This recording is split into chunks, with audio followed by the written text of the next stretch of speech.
On the right one, yeah. On the right one, yeah. On the right one, yeah. On the right one, yeah.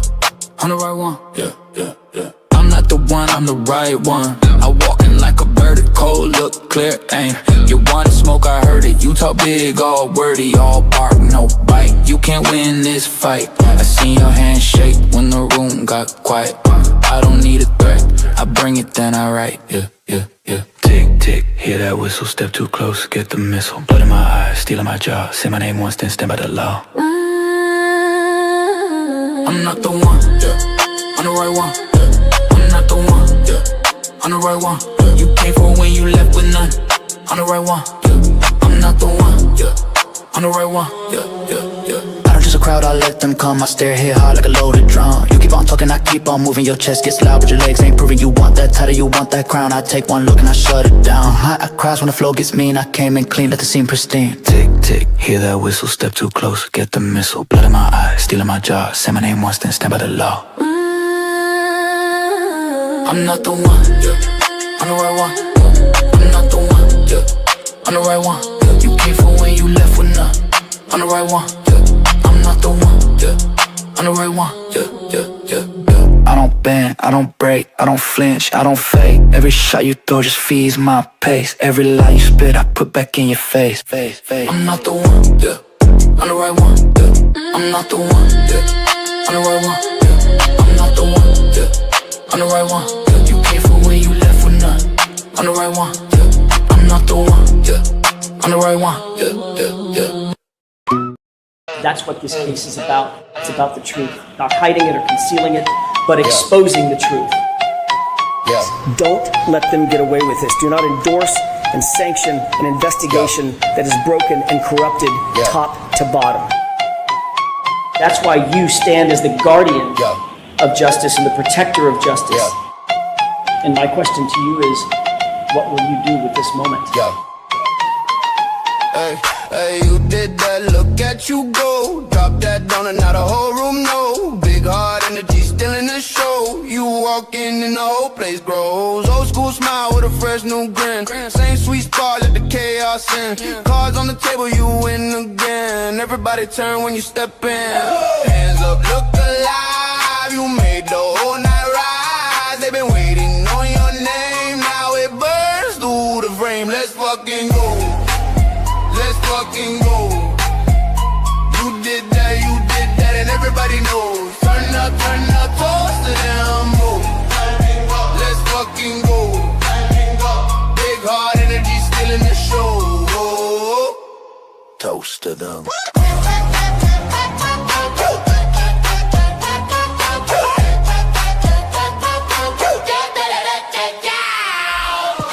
I will not be silenced, and we will continue on our journey for justice for John O'Keefe and for Karen Reed.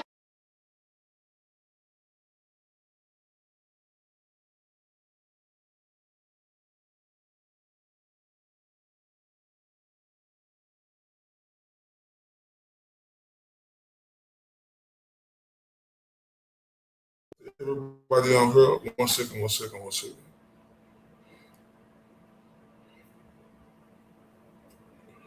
Shout out to everybody on here from that 214 to around the states to across the pond.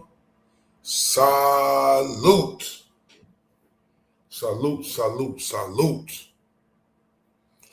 You're now rocking with your guy RFD, aka Ray from Dallas. And I say, welcome back. Shout out to all the beautiful people, Classic Jordan, Free_Ricky, Charlie, Lori, /Marie. Man, shout out to all of y'all. I'm glad. I know. I'll be up late nights, man. If you're outside, man, I understand. But I understand. I swear I understand. I just appreciate, even telling me that, because I ain't even got to. I appreciate y'all. I see it's a birthday, happy birthday to the Classic daughter. I definitely understand y'all.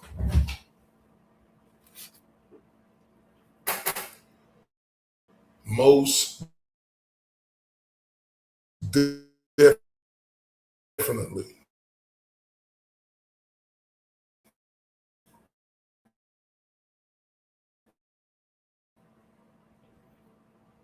But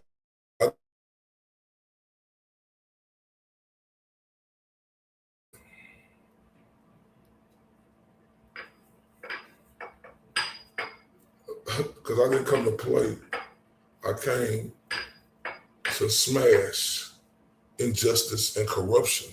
Gotta know that, Jack. Gotta know that. And, if it wasn't for y'all, I'm gonna say this every time, what would I be? What would I be? So I say, everyone, Jerry Holman, turkey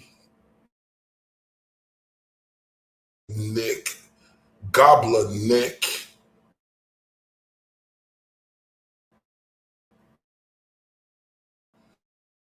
deposition. Am I glitching? Am I glitching? I'm good? I'm still glitching? I gotta make sure I watch it. Let me know if I'm glitching. Okay, we still in and out. Let me know when I'm good, y'all. I wanna know when I'm good.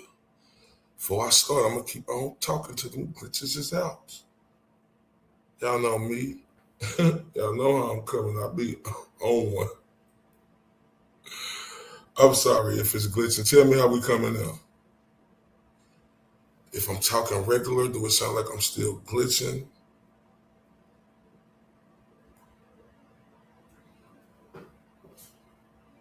Okay. Shout out to the beautiful, gorgeous Helen Keller. She's in the building, ladies and gentlemen. And let me get this party started because I see we glitching and stuff. So let me get it started. So everyone around the world, mostly everyone, Jerry Holman deposition exposed major problems. This is part one. Let's take this walk.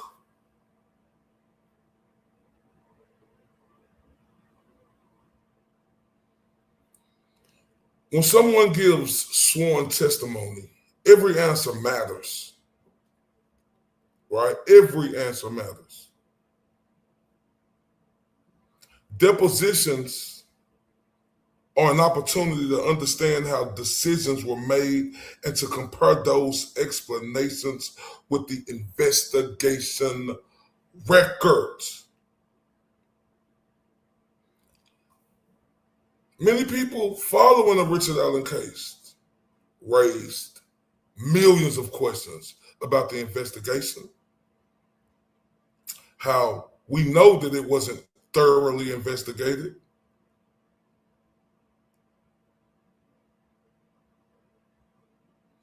and how important leads were not pursued thoroughly, or that key decisions deserve closer examinations.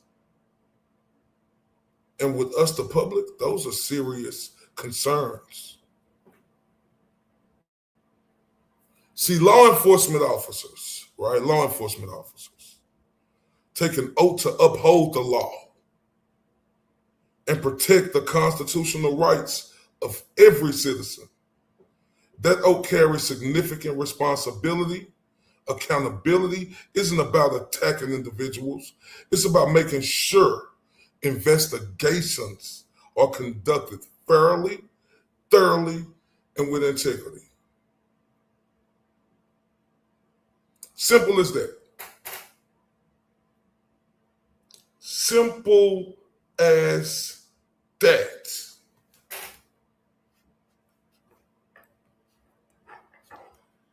Like I said, this is part one of the deposition of this turkey-nosed, gobbler-neck piece of shit in Holman. And oh my,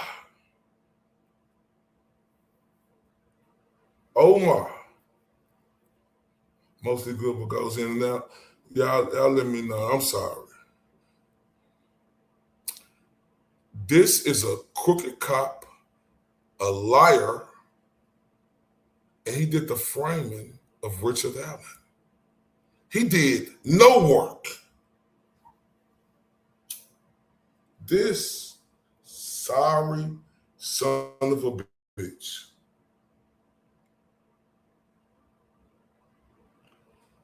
I mean,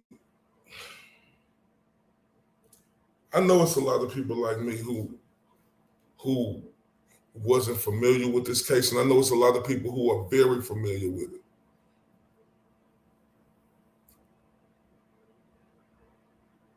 But listening to this first part,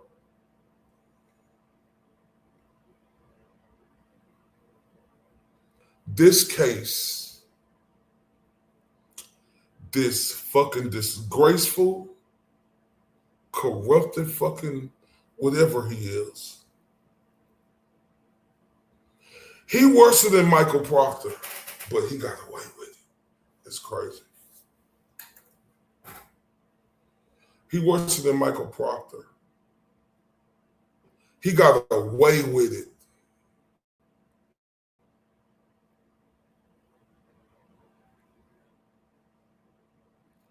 I told y'all, every time I do one of these videos, I think, oh, I seen it all. But then, pop goes a fucking turkey neck weasel like this Jerry Turkey Gobbler Holman.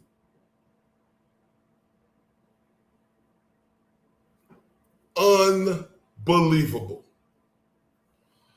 I see now.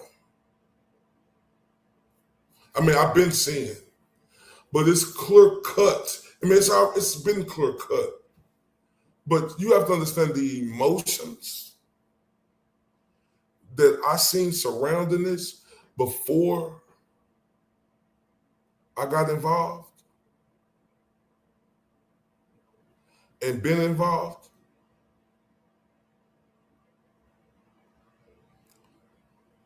I get it. I get it.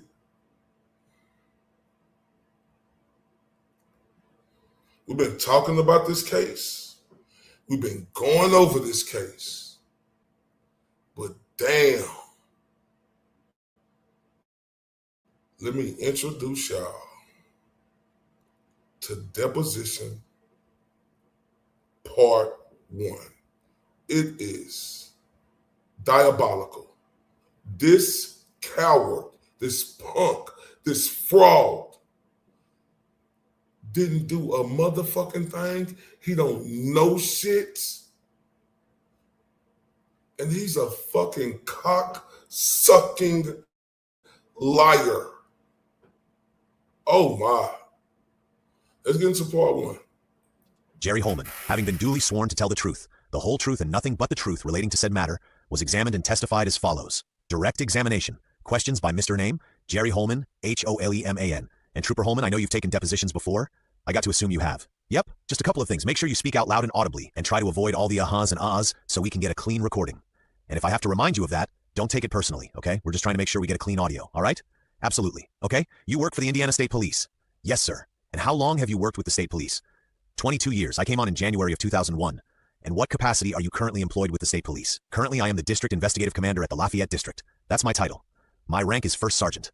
Does that mean that you basically are kind of a supervisor over all investigations, both road and administrative? Yes, sir. Detective type work? Yes, sir. Okay. And in what capacity were you employed with the state police in February of 2017? The same. I was the District Investigative Commander. I was promoted probably, I believe it was in 2016, July 2016, to the District Investigative Commander position. And in the course of your duties as a law enforcement officer, just entirely, have you ever been disciplined for any kind of misconduct? No, I have not. And in terms of the deposition today, what did you do in preparation for the deposition? Well, the first one I was prepared, but it got canceled, obviously. I spent a lot of time reviewing notes. However, this week's been very hectic for me and very busy, so I haven't had a whole lot of time to prepare those notes. But I did meet with Nick last Friday, the prosecutor, and we discussed the email that you sent, the topics, and we kind of discussed some of those so I could prepare for those. Okay. So basically, you did some prep before this got continued, right? And you didn't necessarily sit down and go back through all that stuff? I didn't have time, no. Okay. Did you speak with anybody other than Nick in preparation?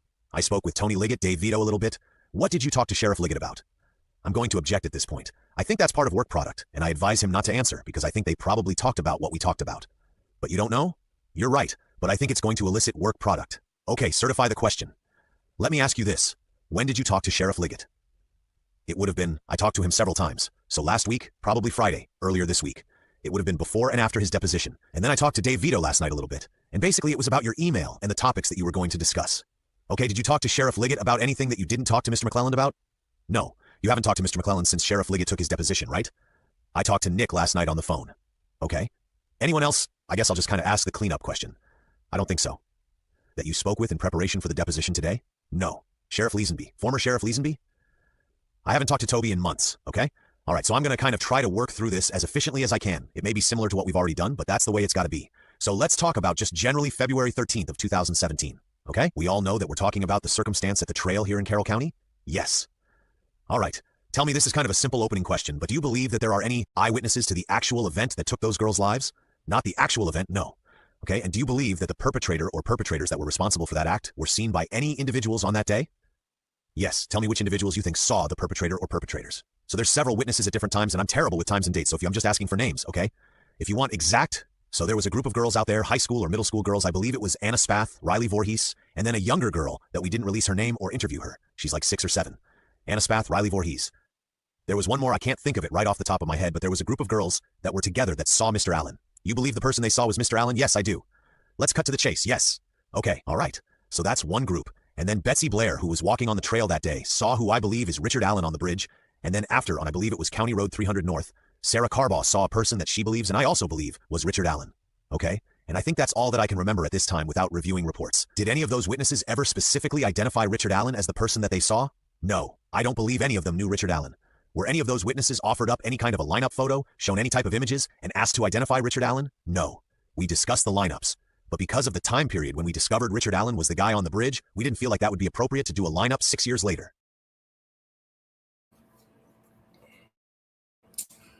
Do you shut out the subtext? Do you see the blasphemy already?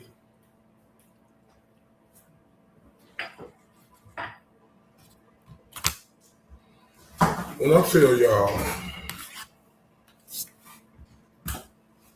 I'm fucked up about this. Especially hearing this dumb, ignorant, illiterate, turkey gobbler looking motherfucker. This guy,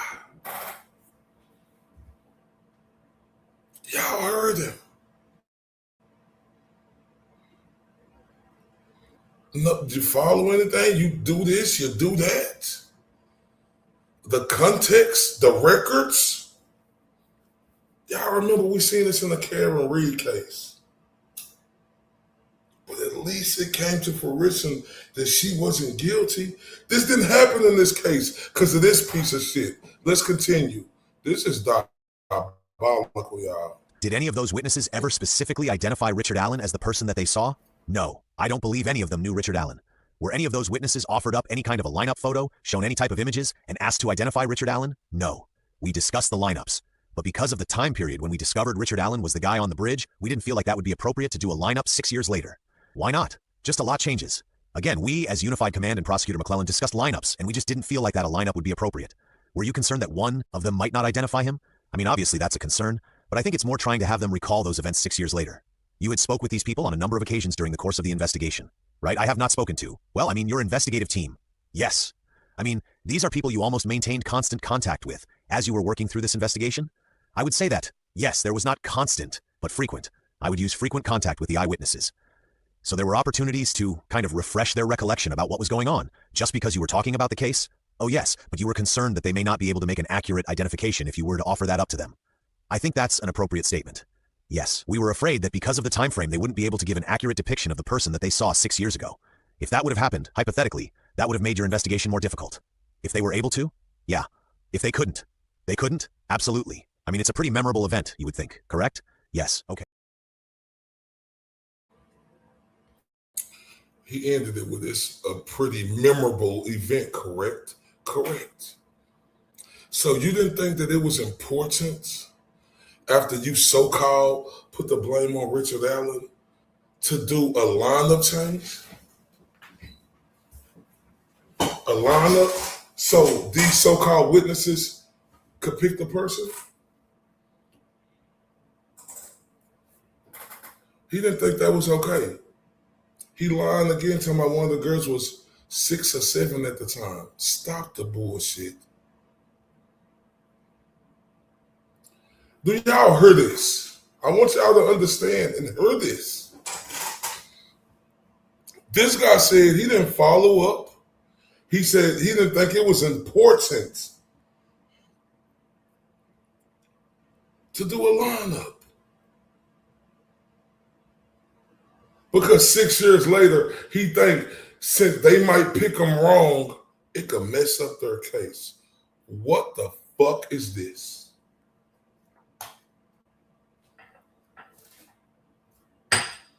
What the fuck is this?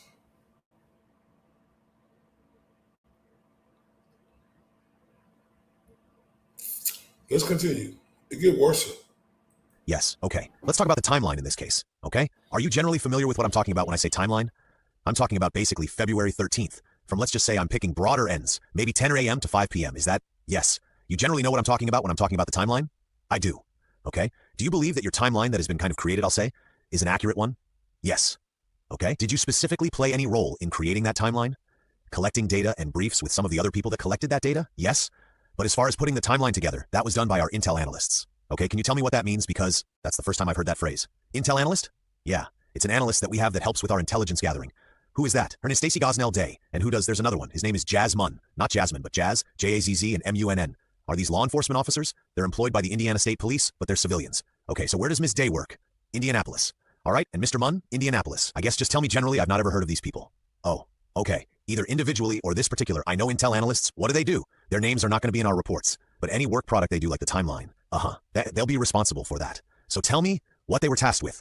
If we got a tip on somebody, they would give us information. Address, phone numbers, work history, criminal history, anything that we needed to help us investigate that tip.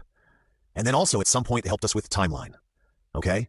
I don't want to beat this with a dead horse, but this is all totally new to me, and maybe I just have not observed it in Discovery actually. But so you're saying there's not really any reports with these people's, we're not allowed signatures on them? Yeah, we're not allowed to put their names because of their intelligence. We're not allowed to. Now, you put that with Kelsey's statements, other people's statements and all that, that gives us an accurate timeline. So we gather all that information, we allow our intelligence analysts to put together a timeline for us. So it sounds like they're dealing with a lot of what I would call more technical forensic. Absolutely. Electronic data and things of that nature. Yes, they're not investigators. They don't investigate, okay? They don't go out. They don't interview. They use the information that we collect to establish a nice timeline for us so we know exactly what happened when. And you can ask me times and dates and all that, and I'll have to refer to those reports. But that's okay, what we have. And it's pretty accurate. Like I said, when we talk about, okay, phone data and all that, we'll get to that. Okay, it's not out of the realm of possibility. No, it's not. Yes. In this case, that never happened? No. Was there ever any discussion about why that wasn't attempted amongst there was? Yeah, there was. The rank and file, so to speak, or the brass, I should say. There was a discussion. I can't recall the reason why, but I was told there was never a time of death given. So did anyone ever suggest that, hey, we should have done this at the crime scene or with the bodies, or we should have done that at the crime scene with the bodies in order to help us create a time of death? No. I think our crime scene investigators would have been able to determine that. I mean, that's something beyond what an investigator would at that time think. So I think we would rely on our crime scene investigators. There were multiple crime scene investigators out there. Somebody, I think yesterday it might have been Andy here sitting next to me, might have asked the question about taking temperatures or something of the bodies when they were discovered. Are you familiar with that technique? I have never seen it done, but I'm familiar with that being a technique. Yes. Was that done in this case, if you know? I do not know, but you'd have to check with the crime scene investigators' reports and ask them. You're kind of loosely referring to CSI investigators in a plural sense. Just tell me the names of the two. I think I know, but actually there's more than two. Okay, who were the primary officers that processed that scene? Brian Olehi, who has since retired from our department. Jason Page was there, and Dwayne Datsman. Dwayne Datsman and Brian Olehi are from the Lafayette Post. Who's the last guy? Dwayne Datsman. Datsman, D-A-T-Z, I believe, M-A-N. He's also retired. For the court reporter here, how do you spell Olehi's last name? O-L-E-H-Y, I believe. Okay? And then Scott Gilbert, he is the supervisor, and he's from the Lowell Post, but he was there. And then Jim Cody. Jim Cody is from down south somewhere, but he was there at the scene on the 14th. And then there were multiple others involved later on where they came back, but I would have to refer to reports on those to help with searches and things like that. All right.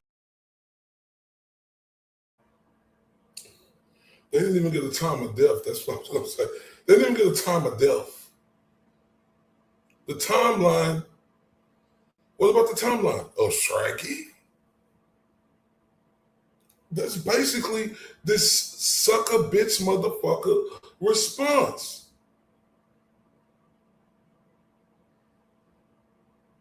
Like, it's real aggravation around this case. I hope everybody understand that. Like Free said, Ricky's 5'4". That's why, because the most blazingly, immediately recognizable trait is how small Rick is. Jerry A. Holman, Nick, Steve, Toad, all them son of a bitches. And remember, they said early in one of the clips, asked him about his timeline. He had to make sure. Like, bitch, this is a real fucking case. Like, you got to be steady referring to your timeline. You don't know shit, right? When I tell y'all, man, I can't believe this shit.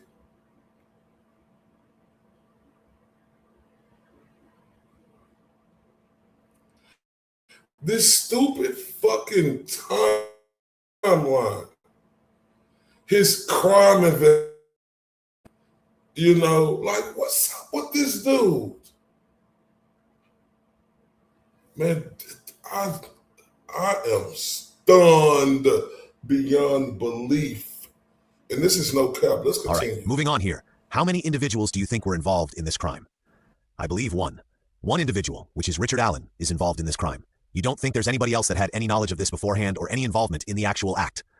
I don't believe there's anyone that had involvement in the actual act, but I do believe there possibly could be somebody that was communicating with the girls and was setting the meeting up. So are you suggesting that somebody else may have been, I don't want to use the word baiting them, but involved in the preparation of this particular act? Catfishing? Yeah. Yes. With the knowledge that there was going to be an end result that involved Rick Allen? I don't know about the knowledge of the end result, but I do believe that somebody was communicating with the girls to have them meet with somebody, okay? Out there. Let me ask maybe a better question. Do you think that there was a coordinated effort to get these girls to that location by more than one person? Yes. Who is the other person? Keegan Kline. And what is your belief based on just in general? I'm not trying to get into, 5 years of investigation, but just tell me why you believe that. Why do I believe what? Let me ask a better question. Withdraw that question. Have you unearthed any evidence that connects Keegan Kline with Richard Allen? Not at this point, no. Have you attempted to unearth evidence that connects those two? Yes. We know they were living in the same. Keegan's father was close in age and lived in the same area, but nothing at this point. At this time, is there an active investigation focused on anyone other than Richard Allen? No. Not even Keegan Kline? I don't think it's active anymore, due to lack of cooperation on his part. Is your investigation still ongoing despite the fact that Richard Allen is in custody? Yes. Tell me what's still ongoing. We're still following up with information on Richard Allen that we get, for example, his confessions that he made at the dock. We're interviewing multiple officers that logged in notes, and also looking at his phone conversations that he made, Richard Allen. And we're also still trying to see if he was in contact with anyone other than Keegan Kline. Anyone at all? Yes. Okay, we're going to get to that maybe a little later. I do want to ask you one question I don't want to forget, sure. Do you have a list of all of these, I'll call them officers, that he communicated with, I guess, at Westville? Corrections officers? Yeah, these people that you're talking to. Yeah, like, is there a comprehensive list of those people? Yes, you should have it in Discovery. The information was gathered by a subpoena, should be in Discovery. Okay, we have, obviously, forgive me, we have a lot of stuff, and sometimes you can forget to look through things, or you looked at it, but you've kind of forgotten. But there is a list that exists that was created rather recently, I assume? It would have to have been.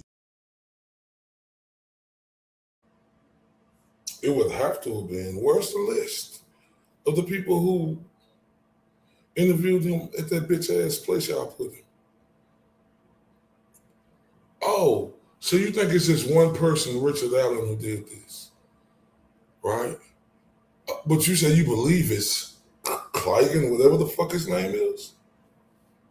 Oh, y'all remember he said Clygan didn't want to cooperate. Y'all remember that's a trait, right? Good night, free underscore. Rick parents lived in the same town as Clygan's dad. That is a Rick crime. Wow. Wow. He said because he didn't cooperate. And then they stand, like classic say, Keegan Kline, like Rick, Wabash Clam Jama 22. Like classic say, Rick parents lived in the same town as Keegan bitch ass. That is Rick crime? Oh my God. Keegan. But it's diabolical. You say, yeah, but he didn't want to cooperate. How the fuck you gonna explain that to us, sir? Let's continue. Let's talk about the search that occurred out at the scene on the 13th and 14th, okay? Okay. You tell me in your own words, how did that search kind of begin? How did that come to be? Sure. Well, I'll start out by saying that I was not involved in the search. I actually heard that there were 2 missing girls on the radio on my drive-in to the post. I immediately called the sheriff and asked the former sheriff if they needed any assistance with the search, and he said no, they had plenty of people. And I said, if you need anything, call me. And then that would have been 8 in the morning or so. On the 14th, I did not know about it on the 13th, okay? I had no involvement on the 13th whatsoever. So on the morning of the 14th, I heard about it, reached out to the sheriff, and then later that morning, probably, I know it was close to lunch, I received a phone call from my captain. He's retired now. I'll think of his name in a minute. Sorry, I won't tell him when I talk to him. Do you know who it is? No. I just won't tell him you forgot. Okay. Anyway, I got a call. He was downtown. At some point, the sheriff's department requested a helicopter from the state police, and I received that phone call and was asked if I knew about it. I said yes, I did. And then they said, hey, if our helicopter's going over there, you need to get boots on the ground. So I got there probably, I'm guessing, 11:30. And then shortly after that, the girls were found. So I have no involvement in either search. So in terms of state police deployment, basically there was a helicopter used. Were there any other tools, vehicles, equipment that was used that was state police property? I believe there were troopers that were assisting that morning. What tools they used, I don't know. You're talking about drones and stuff, but you weren't involved in any of that? I don't think the state police had drones at that point. We do now, but I don't think we had drones, so we would not have deployed one. Any kind of ATVs or anything of that nature? Not to my knowledge. I don't think we have. Well, we probably do, but I'd have to. Okay, watercraft, there was some talk about that. Anything from the state police? Not originally. I think Tippecanoe County had their water rescue team there, but I don't believe ours was involved in that. And when you got to the scene, I think you said about 11:30, is that right? I got to, not the scene, the area? Yes, the old fire station was where they were having all the search parties sign in and things like that. Were you actually out around the trail at any point while the search was ongoing? No. I never left the fire station until the girls were located, and then I went to the scene. So when you got there, the search, I'm going to say the search team in a general sense, was not active at that point. It was just law enforcement. There weren't still people walking around out there in the woods at that point looking for the girls. Letty in the morning? Yes. Well, when you got there, when you got to the scene, there were still people looking? They were coming up the hill. Okay, so when you actually physically went out, yes. You went out there because they found the girls? Yes. All right, there were still some people out there that were part of the search team. The search party that located the girls were still in the area, okay? They weren't necessarily down where the girls were located, but they were before I got there. I got there pretty quickly. I don't know exactly what time it was, but there were only a few officers that were there. And at that time, they were trying to secure the scene, put crime scene tape up, things like that. How big was this search team that found the girls you just referenced? If I remember correctly, without reviewing my report, there were technically 2 teams.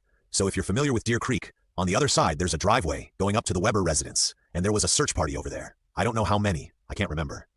But they had noticed some articles of clothing they thought were in the creek on the other side of the ditch bank. So they somehow, I don't know how, communicated with the team that was on the other side of the creek, and that team was the team that located them. So were there law enforcement officials as part of those teams?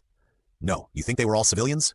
I believe so, yes. Did you at any point in time yourself ever sit down and speak with each of those individuals? No, I did not. But you think each of them had been consulted by law enforcement at some point after this? Yes, I do. Every one of those people in each of those teams? I can tell you the main search party members. I think off the top of my head I could tell you their names. And I know for a fact they were interviewed. And I'm pretty sure they were interviewed multiple times. Do you want their names? No. Okay, do you have a list of them? I mean, I know that it's part of the discovery, but do you have a comprehensive list of those too? Oh yeah, you're talking about how many people in total between 2 search teams? I don't know about the one on the other side, but I think there were 4 or 5 in the team that actually located the girls. So you're talking about the north side? I think what we've been referring to as the north side, but the trail side of the creek, I guess? Yes, the Mears side of the creek would be one good way. Yes, sir? And the other side would be the Weber side, basically. That would be a great way to describe it. Yes, I'll try to remember that. Okay, let's move.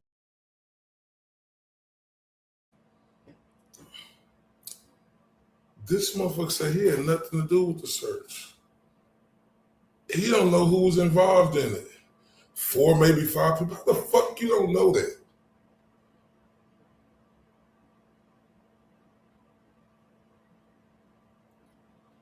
Yeah. I seen that free. But this is, man, this dude say he didn't come out there 13 to 14. It wasn't nothing flying over. You're a classic. Say BS. They had a drone out on the 13th.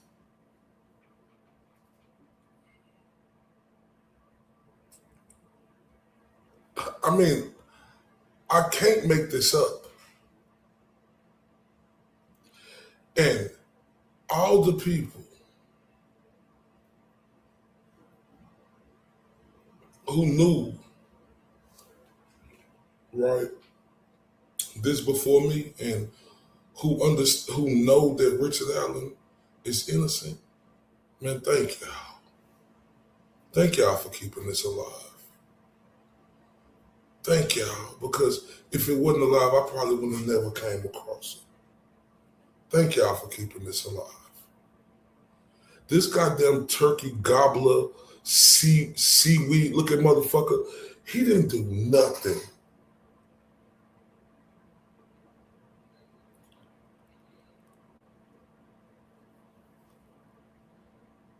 He didn't do nothing.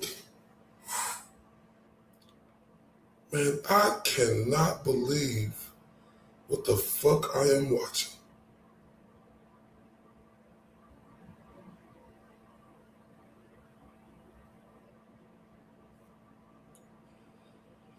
This dumb idiot bitch. Let's continue, y'all. Let's talk about voice DAT. So we're all familiar that there is this particular recording of this phrase, down the hill. You know what we're talking about, right? Yes. Was there ever any attempt to analyze the actual audio associated with that recording? Yes, there was. Tell me what that attempt was and what the results were.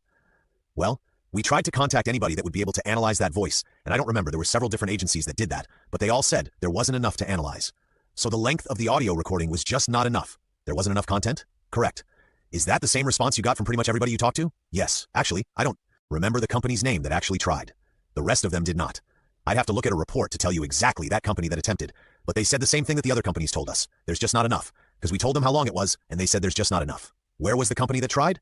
Michigan. You don't remember the name? I do not. Off the top of my head, I'm sorry. You never worked with them before? No. Have you ever, in any investigation you've ever been involved in, taken an audio recording and had a voice analysis done? I'm going to use that phrase loosely. No, I have not personally ever done that, no. So there was an attempt, it really wasn't fruitful? Correct. Is that kind of a way of looking at it? Yes. Let's talk. So the voice, what was the voice said, down the hill? Or something? Okay, now listen to y'all. This is for not. This is for real. This ain't fake. Shout out to the General MC Kazi G. Yeah, I got them classic in the building. This dude said, I didn't do nothing to analyze the voice that we thought said that nothing. I ain't do shit. I ain't do a motherfucking thing. Like listen to this shit again, y'all. I cannot believe with nothing in me that this shit right here is not bigger than what it is. Listen to this shit. Let's talk about voice DAT. So we're all familiar that there is this particular recording of this phrase, down the hill. You know what we're talking about, right? Yes. Was there ever any attempt to analyze the actual audio associated with that recording? Yes, there was. Tell me what that attempt was and what the results were. Well, we tried to contact anybody that would be able to analyze that voice, and I don't remember, there were several different agencies that did that, but they all said there wasn't enough to analyze. So the length of the audio recording was just not enough. There wasn't enough content? Correct. Is that the same response you got from pretty much everybody you talked to? Yes. Actually, I don't remember the company's name that actually tried. The rest of them did not. I'd have to look at a report to tell you exactly that company that attempted, but they said the same thing that the other companies told us. There's just not enough, because we told them how long it was, and they said there's just not enough. Where was the company that tried? Michigan. You don't remember the name? I do not. Off the top of my head, I'm sorry. You never worked with them before? No. Have you ever, in any investigation you've ever been involved in, taken an audio recording and had a voice analysis done? I'm going to use that phrase loosely. No, I have not personally ever done that, no. So there was an attempt, it really wasn't fruitful? Correct. Is that kind of a way of looking at it? Yes. Let's talk. Yeah, Holman is a garbage piece of shit. Expert said it was too short to analyze, but prison guards at least could say it was rigged. Man, talk that shit, classic. This dumb son of a bitch say he didn't even know the company. Like how fucking worse could it get than that? He didn't even know the motherfucking company. Yo, this is the craziest shit I've seen in my life, and I put that on everything I love. I'm not gaslighting y'all. Oh yeah, I'm finna get that up now.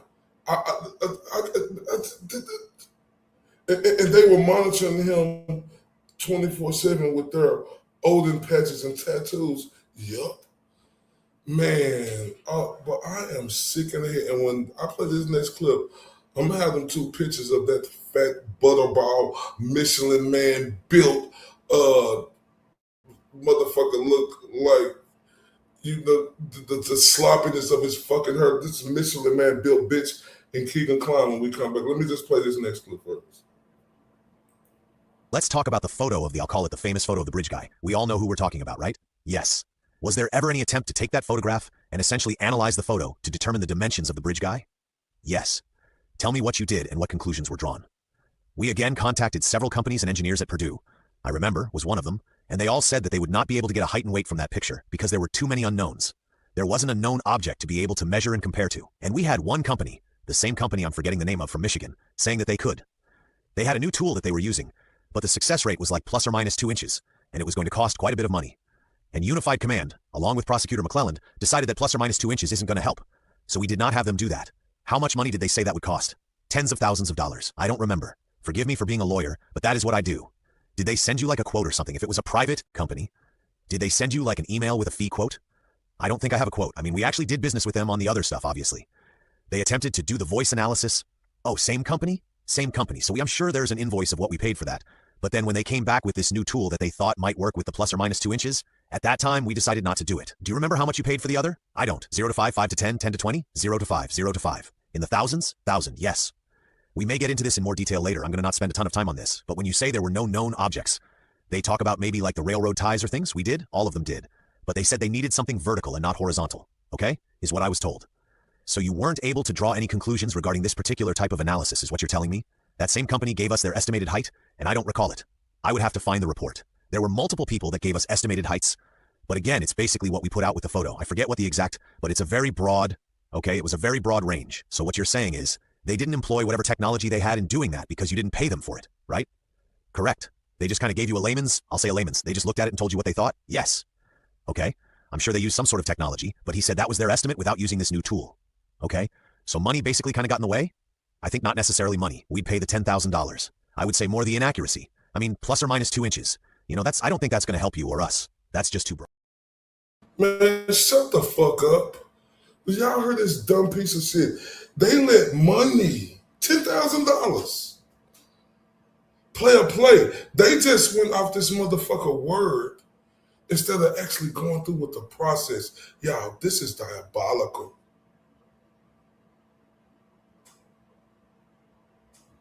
This is diabolical. This is diabolical. Look at this fat piece of shit. Look at this piece of shit. Prosecutors have filed the motion, asking for the charges to be dropped, saying that there is no insufficient evidence to prove said counts beyond a reasonable doubt at trial. Oh my God. And they also filed to, downgrade of the remaining charges from some other bullshit. What the fuck? Why I can't see text press? I can't see their comments.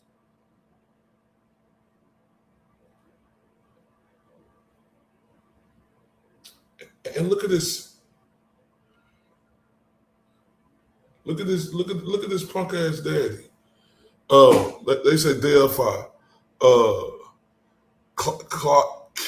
Keegan blamed his dad for sending illicit stuff. They spent $4.2 million on a trial, $990K on security alone. Oh my fucking God. And they didn't want to spend $10,000? They didn't want to spend $10,000 to make sure it was right, and he let us know money played a part. How the fuck is you gonna defy these little girls and say money played a fucking part? And like Free said, so Carroll County wouldn't pay for a height analysis of me, but have paid a minimum of $60,000 fucking dollars to prevent the release of the floor for 911 call for the fuck's sakes. Security from 38 degrees. Sorry. This is diabolical, y'all. I am fucked up about this.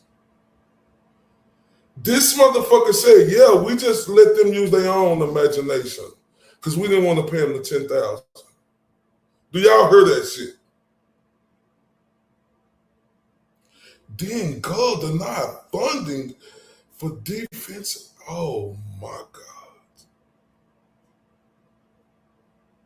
Say, this shit right here, like, look, what amount of anything don't stop you from getting the truth?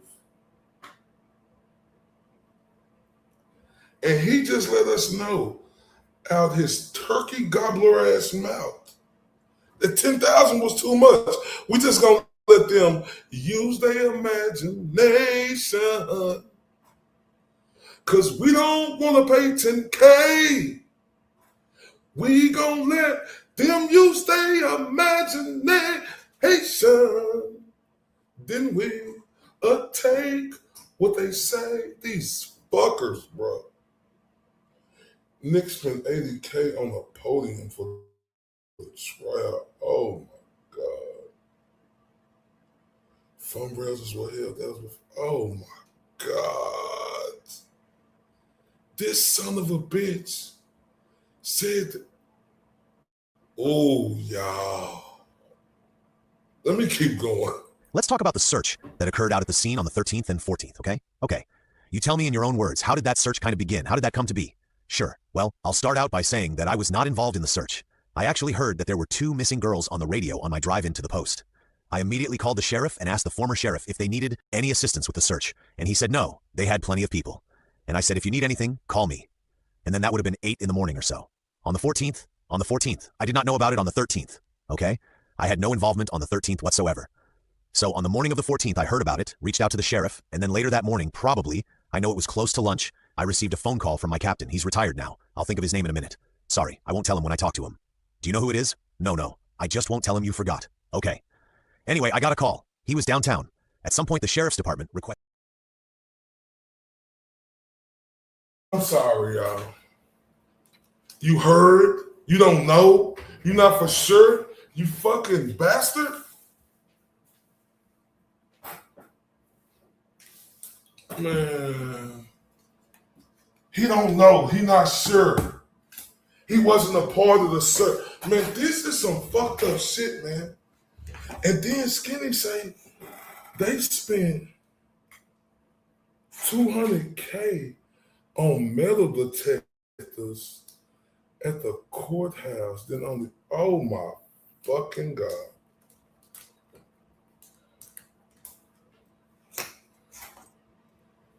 I'm not gonna lie, y'all. This case changing me. Sick shit, like the generals said. And shout out to the general, man. Much respect and love, man. I apologize about yesterday. I don't know if you went back and listened to it. I can't pinpoint, but I did address it. Sir, you are a great man, right? And I will not allow no slander towards you. None. From nobody. Ever. On my channel. And I said it in the most humblest way yesterday. So you get a chance to check that out, MC, please do. I don't know what the timestamp is. I just stopped. But, man, listen to this shit, man. Oh, Nick demanded that every county commission pay him and Shane Evans each additional 10K or they won't be able to prosecute the. Oh, my God. This motherfucker was running a Ponzi fucking scheme. Man, got you too, man. I have much love for you, bro. No cap. So this dude was running a Ponzi scheme.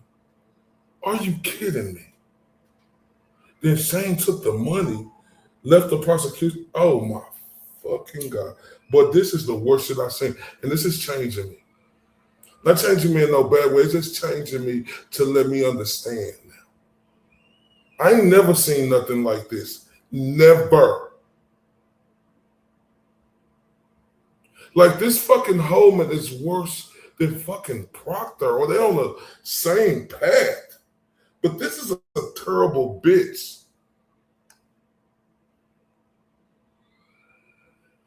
Oh, let's continue. Let's continue. All right, let's talk about DNA. Hopefully this will be quick. Are there any DNA findings or conclusions that connect Richard Allen to these two girls? Possibly. Tell me about that. So there is DNA, right? This is confusing. Tell me, let me back you up a minute. Were there any DNA profiles extracted from the crime scene? Let me start there at the most basic level. Yes, tell me where that was. Again, I'd have to refer to the reports, but there was an insufficient amount of DNA. Male DNA mixed with the girl's DNA, their blood, and our forensic scientists say that they tried to amplify that as best they could. And without consuming the samples, they stopped. And we've reached out to many independent companies, and there's no independent company right now that can amplify that mixed DNA. But we know it's male DNA mixed with the girl's DNA. Okay. So the profile is not large enough. That's probably not the right technical word. But there's not enough of a profile to test it without destroying it. Sure. Consuming it? Yes. Okay. Even through the mitochondrial process? Yes. And I think I'm stepping over my knowledge of DNA, me too. But that's what I've been told by our forensic DNA analysis, is that there's nowhere right now. Now they're saying, 5 years. That's what they told us 6 years ago. In 5 years, there might be new technology coming, and there is some, but it's not where it needs to be yet. And they're monitoring that for us to see if technology catches up with science, and they'll be able to maybe determine whose DNA that is. I'm not sure exactly what you said, but it was part of the blood from the girls? Yes, I'm not sure I understand. Explain that to me. Excluded from public access to court records. At the present time, but that's always the case, right? Right, sure. So the answer's no? Potentially yes, but right now no. It could be your DNA on that bullet. It could be mine, right? No, I don't think so. Realistically, no. But yes, it could be. I don't want to get into this today. Were you on the trail? No. I mean, realistically, I don't know where that bullet came from. But here's what I do know. Your thought that there is DNA that might connect Richard Allen to this is not supported by any scientific or forensic evidence at this time, is there? At this time, no. You've explained to me very kindly that there are samples, or partial profiles is probably the right phrase, that are lying and kind of waiting maybe to be tested later. But is there anything active going on in terms of DNA testing? Not to my knowledge. Were there items that were taken from Richard Allen's home from which profiles were extracted? There were multiple items taken from his home. To my knowledge, there was nothing indicating any of the girls' DNA or anything like that. I heard this shit. Let me play this little part once again. Because this guy said, listen, they spent millions on this case. And as great as DNA is right now, this lying son of a bitch said that they couldn't do it. It's no company around now. Man, this shit right here is fucking mind-boggling. Man, the General said, there's a time I knew all this stuff, but it's been a while. I get it, the General. This motherfucker said that they didn't do no DNA test because they couldn't get a match. Bitch, you was the same one who just told us $10,000 was too much to get the voice thing. You cocksucker. So how the fuck is we gonna believe you and say no company of fucking around could have tested this? No, you bitch. You didn't go look for no company to do it.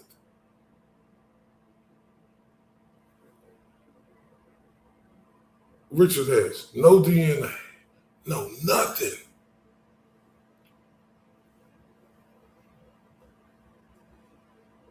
I can't believe what I'm watching, y'all. Y'all should see this county commission's meeting down on every time Nick talked about this case. He called it the Abby Libby, man. He a bitch. That fake Matthew McCartney Marshall movie playing that motherfucker is a bitch. Oh my God, y'all. Hey, y'all, listen.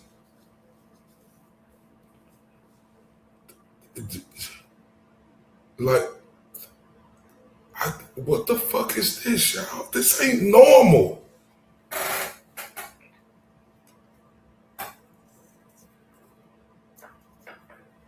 This ain't normal. You don't know how many searches, you don't know the logs, you don't know shit, Holman. Like Free say, the case is bewildering. Like descent into hell, the demons connected are many. Luckily, there is an entire community of us who see and feel the madness. We support each other, and we don't got no quit, don't got none. I raised my two sons up like that, right? We got no I quit in our vocabulary at all. They almost never even acknowledge Abby. Always refer to the family, not families. Oh my.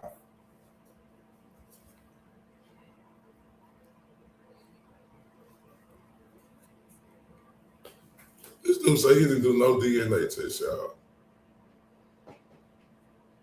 I didn't say that. He said that.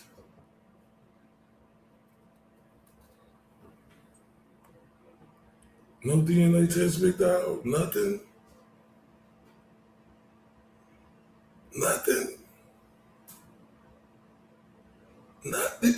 You say nobody around could, test that? We don't believe you, you cocksucking piece of shit. We don't believe you. Because you just went off the word of a motherfucker who you said they'll do it like this. But you said you didn't want to do it because you didn't want to spend that money. You openly admitted that you sorry fuck. So, Richard Allen's life, y'all. Good night, beautiful Jordan. Love you to death, Yens. I love you, Yens. Well, the unknown male DNA, they did find, they said it came from the washing machine since it wasn't Rick's. Yeah, that's exactly what I forgot about that. The washing machine. Who fucking believes that? Like, who fucking believes? This is the washing machine. If that's the case, they implementing somebody in the house. Whoever fucking washer machine they came from. Think about that. I love my Pittsburgh, Pennsylvania Yens. She is a beautiful, absolutely gorgeous woman. Jordan is. Oh.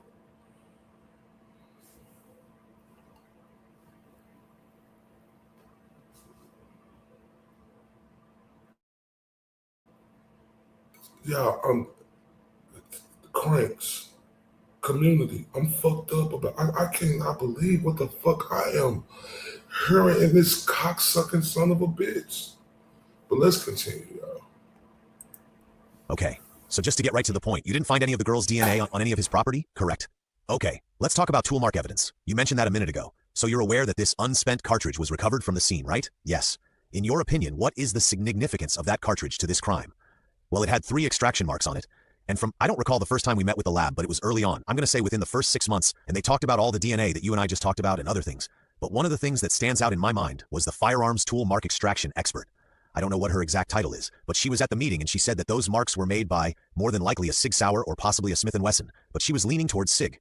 And she said that if we find the weapon, the gun that extracted that round, she would be able to, without a doubt, match that up. Without a doubt, that's what she said. Those were her words? Well, those are my words, but that's what they're pretty strong words. Yeah, you can see me taking notes right now. Yeah. She said that she would be able to match that up. Unequivocally, whatever word you want to use, 100%. She said that the marks were so good that she would be able to, and there were multiple.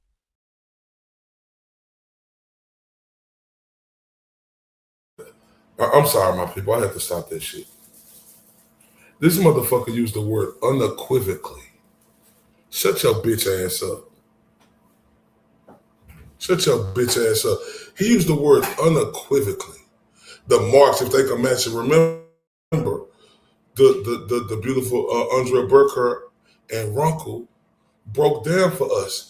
Like, it didn't even fit, right? And then they had to do that other shit, and then that's how they came up to the conclusion after they shot the motherfucker. Wasn't even the same fucking bullet. But blame it on Rick. It's his bullet.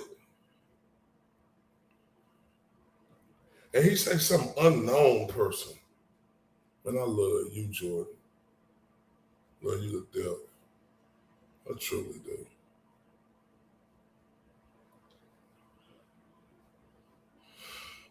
Some unknown person could just tell you, like,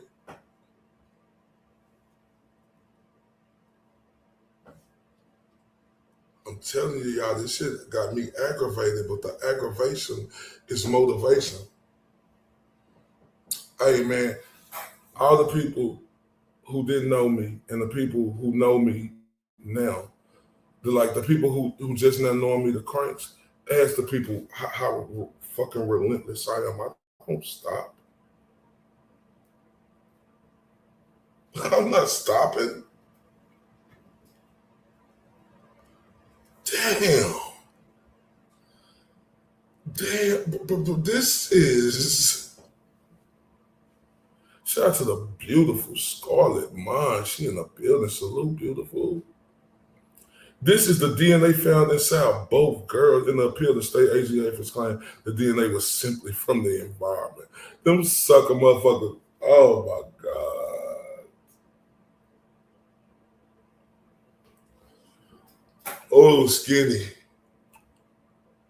My dog, Skinny. Damn. All right, let me continue with this. I had to stop that. Okay, so just to get right to the point, you didn't find any of the girl's DNA on any of his property, correct? Okay, let's talk about tool mark evidence. You mentioned that a minute ago. So you're aware that this unspent cartridge was recovered from the scene, right? Yes. In your opinion, what is the significance of that cartridge to this crime? Well, it had 3 extraction marks on it. And I don't recall the first time we met with the lab, but it was early on. I'm going to say within the first 6 months, and they talked about all the DNA that you and I just talked about and other things. But one of the things that stands out in my mind was the firearms tool mark extraction expert. I don't know what her exact title is, but she was at the meeting and she said that those marks were made by more than likely a Sig Sauer or possibly a Smith & Wesson, but she was leaning towards Sig. And she said that if we find the weapon, the gun that extracted that round, she would be able to, without a doubt, match that up. Without a doubt, that's what she said. Those were her words? Well, those are my words, but that's what well, they're pretty strong words. Yeah, you can see me taking notes right now. Yeah. She said that she would be able to match that up. Unequivocally, whatever word you want to use, 100%. She said that the marks were so good that she would be able to, and there were multiple that she would be able to. And that was early on. So anytime that we got a tip on somebody or anything like that, we asked them if they had a weapon and what kind of weapon, and if anybody had a .40 caliber, we sent it down for testing. I don't know how many, but I know there were multiple before Richard Allen's. Was this person Melissa Oberg? Yes. Okay, I didn't know if there was somebody else involved other than her. No, there was. Her supervisor was there too, and I know. And then through her training us on tool mark evidence, another thing that stands out in my mind is that she compared it to a paternity test. She said there's more error in a paternity test than there is in the test that she does to compare extraction marks. And that was pretty powerful to me. You have a lot of working knowledge of paternity tests? I do know, I just know, okay? That a lot of times people that I deal with, have to have those paternity tests, and they say they're like 99.9% the father. That's pretty accurate. So in my mind, paternity tests are pretty accurate. So what I'm saying is, if she's comparing that her test, then I think so she was comparing it to a different type of test that you don't have any knowledge of. You just heard that they're accurate? She compared it to others too.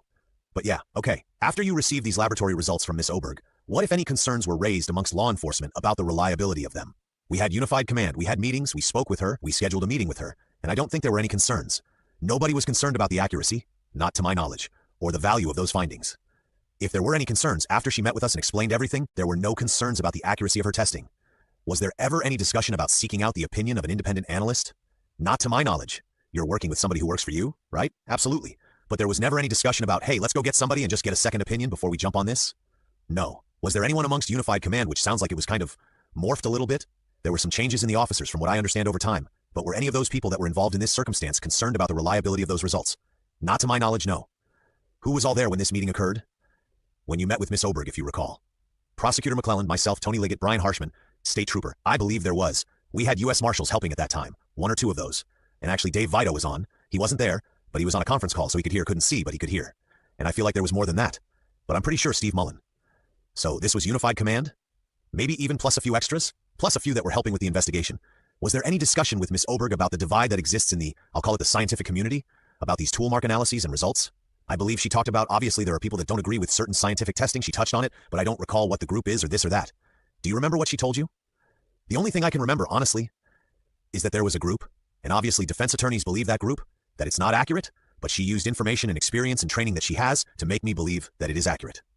So there was some discussion amongst you about the theory behind this discipline? Sure. Above and beyond just the results that were found. Yes. Hey, this is what we're going to be dealing with from the other side?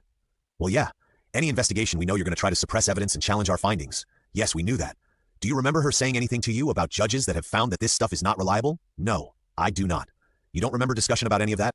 If there was, I don't remember. Is there any ongoing tool mark, I'll say tool mark testing, or analysis in this case? Not to my knowledge. Other than your opinion regarding this cartridge and this gun, is there any other forensic tool mark evidence that connects Richard Allen with that crime scene or this crime? I should be asking more broadly, any forensic technology? No.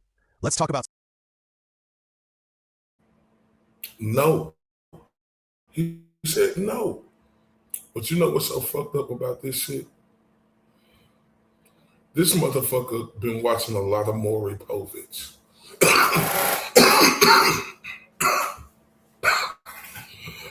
I cannot believe what the fuck I heard.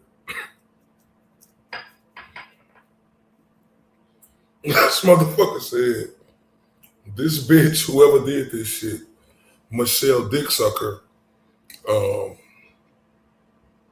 said her test is just like a paternity test. And this fucking dummy with a rock in his brain said, oh, paternity test, I just went off of that. Her word. Her word. Oh, did you want to get a second opinion? Oh, I didn't give a shit about a second opinion. We just want to throw Rick, in the hole. We just want to say, just put the blame all on him. Fuck a second opinion when a man's life is on the line. Fuck DNA when a man's life is on the line. We don't want to spend no money, but we'll spend all that money by new podiums and doing all this other stuff. Oh, fuck to take the temperature of the body. Fuck all of that. Fuck all of that. That's what he said.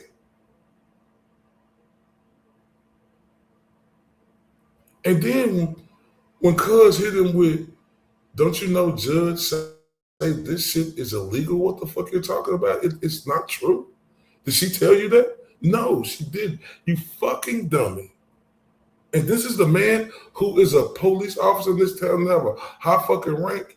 This dude is the fucking worst of the worst. You put him in that category.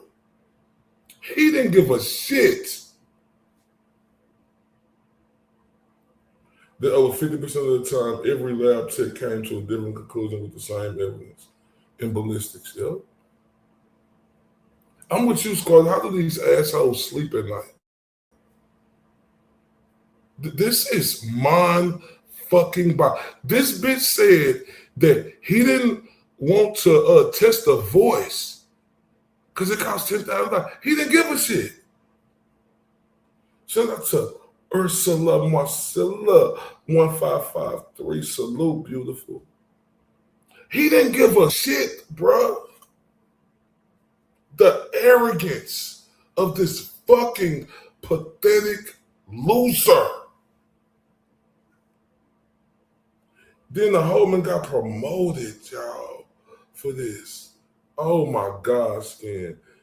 He's now the in charge of every criminal case in the North. Oh my fucking God. They gave this cocksucker power. What you gonna do with all that power? This bitch got promoted after he fucking did the worst job ever of investigating.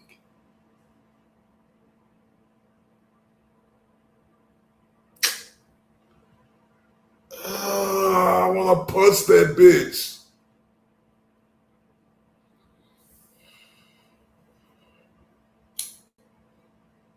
I want to punch that bitch. Not like,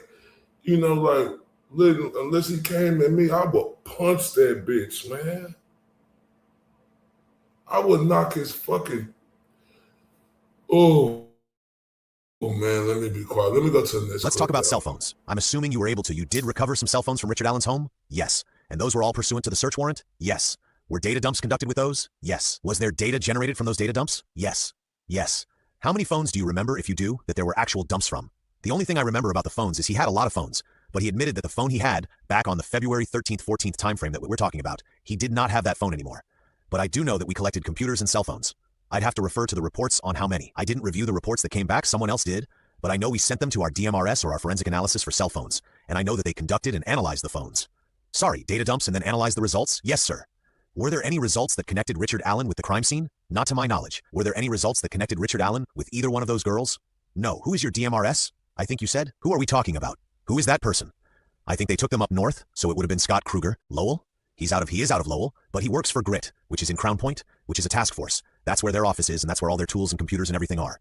The gentleman that's over in Lafayette, that's part of the high-tech crime unit that they have.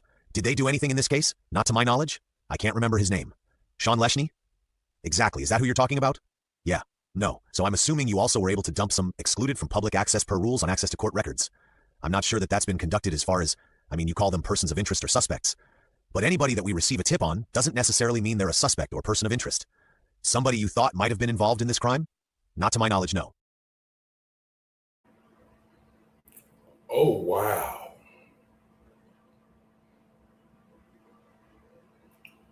Oh, wow. I can't believe what the fuck I'm hearing. This son of a bitch just basically said, is there anything that y'all, well, the dude asked him, is there anything that y'all got that's putting Rich right here? He say no. But then this bitch want to talk about, oh, Rick talking about he haven't had a phone.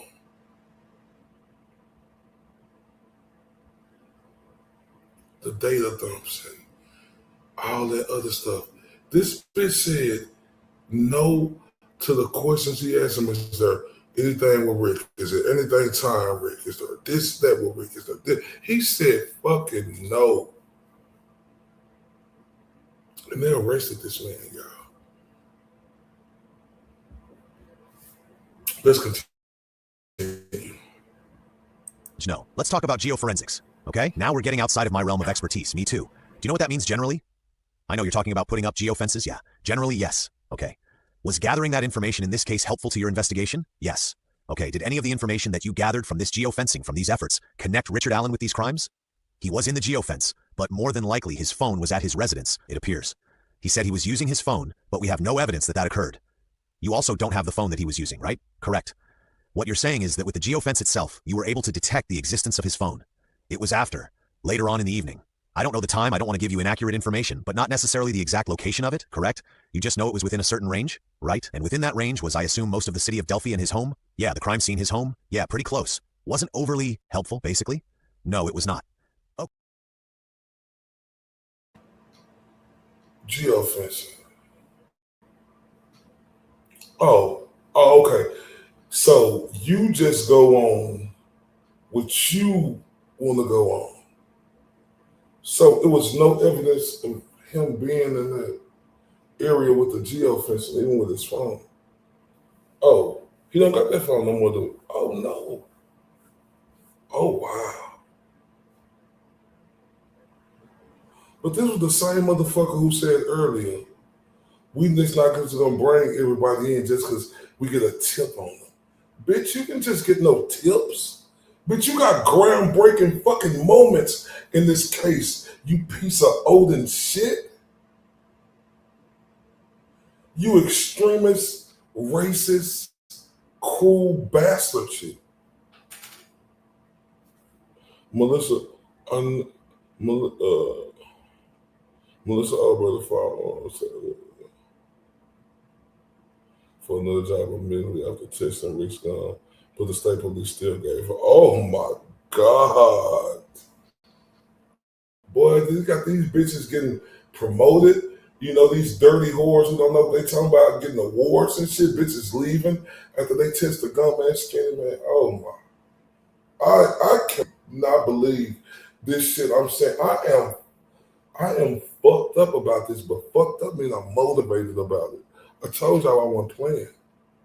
I'm gonna let this shit speak for itself.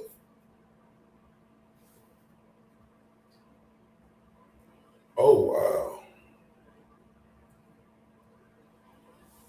Oh wow. Let's listen to this again, this dumb son of a bitch about the geofence. No, let's talk about geoforensics. Okay, now we're getting outside of my realm of expertise. Me too. Do you know what that means generally? I know you're talking about putting up geofences. Yeah, generally, yes. Okay. Was gathering that information in this case helpful to your investigation? Yes. Okay, did any of the information that you gathered from this geofencing, from these efforts, connect Richard Allen with these crimes? He was in the geofence, but more than likely his phone was at his residence, it appears. He said he was using his phone, but we have no evidence that that occurred. You also don't have the phone that he was using, right? Correct. What you're saying is that with the geofence itself, you were able to detect the existence of his phone. It was later on in the evening. I don't know the time, I don't want to give you inaccurate information, but not necessarily the exact location of it, correct? You just know it was within a certain range, right? And within that range was, I assume, most of the city of Delphi and his home? Yeah, the crime scene, his home? Yeah, pretty close. Wasn't overly helpful, basically? No, it was not. Oh. No evidence, no, I can't time to nothing, and then I just heard Skinny say that the penguin face strong, that bitch still trying to keep shit out the court.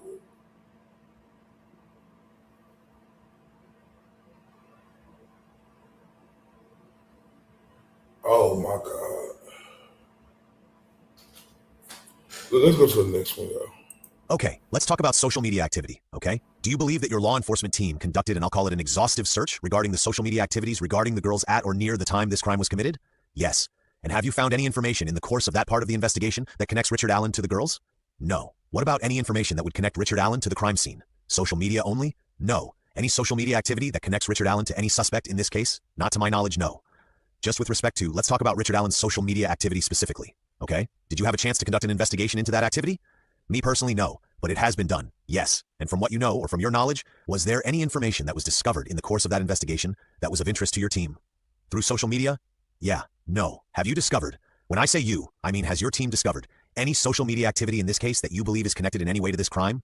Yes. I think I already know what you're going to say, but just tell me to make sure. What is it? Are you talking about social media? Anybody? Any social activity you think was connected with this crime?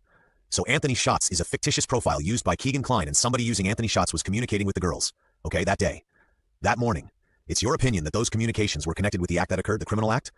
I believe that those communications were why the girls went to the bridge, okay? Which led to the homicide. Yes. Okay, but do you think that the homicide was just coincidental?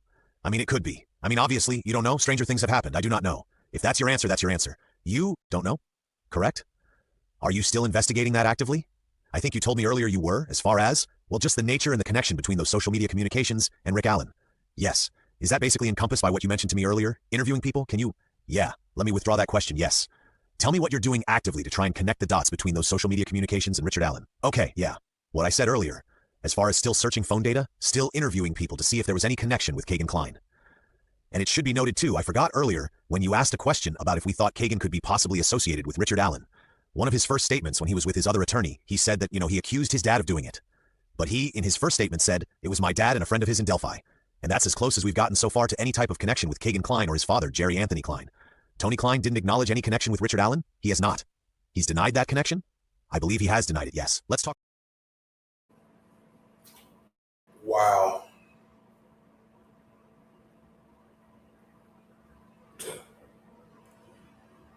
I'm ready to punch on some shit.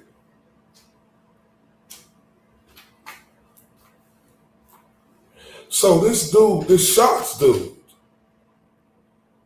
was this piece of shit with the jersey on, Keegan. And he was communicating with the girls. So this son of a bitch, Holman, got asked, do you think that was coincidental that they was just out there? He was like, could be. Oh my God. And then the bitch, you see this picture, he blamed it on his ugly ass daddy standing next to him is the one was sending out the illicit words he was saying. Y'all, this, I can't make this up. This is bigger than, this is big.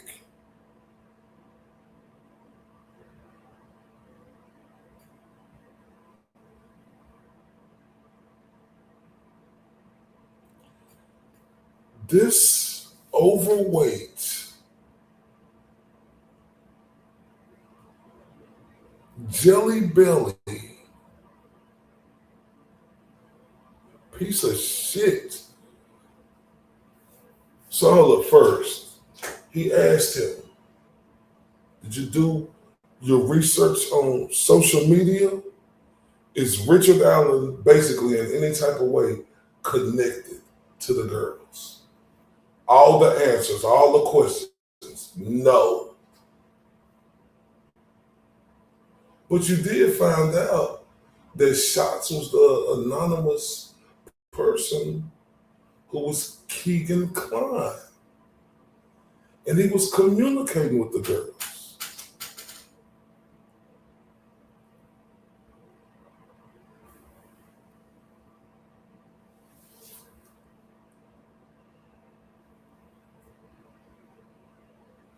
This the motherfucker who did it. Right? He is definitely a fucking suspect, right? And then he said his dad is sitting out there like whoop-de-whoop.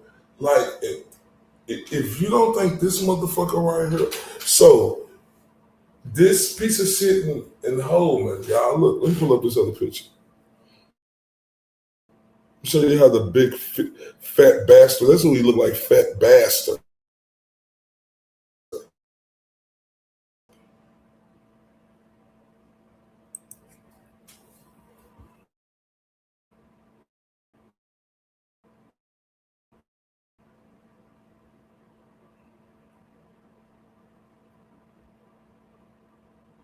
Look at fat bastard.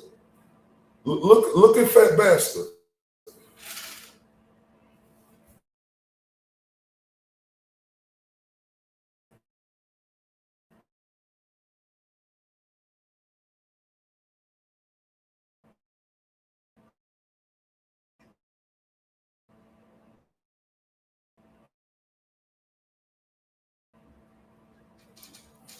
I know I'm probably breaking up a little bit.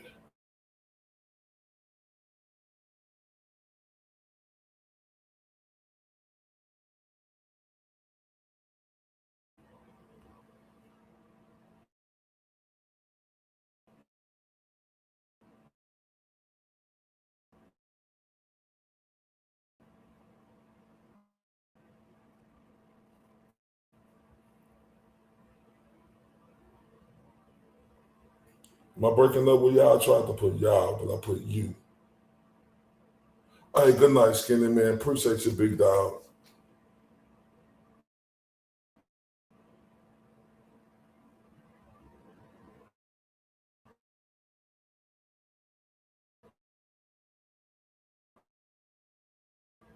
Okay, thank you, the beautiful. This moose face bitch. They filed a motion that the charges to be dropped because they said there was insufficient evidence against Porky the fucking pig.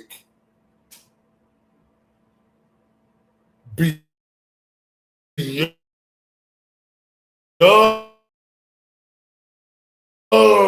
the reason. Oh, we. I don't know. I don't know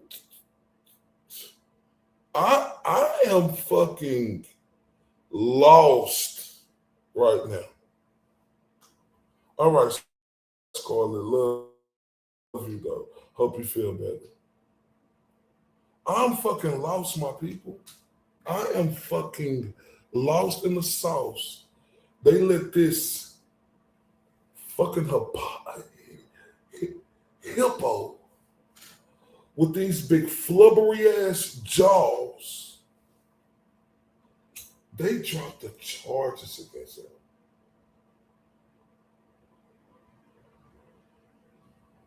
Or he wasn't even, like, this is fucked up, y'all. I want y'all to understand why, like, where the humanity and not covering. This shit right here is fucked up. How can a normal motherfucker, right? Look at this short Andre the Giant built looking bitch.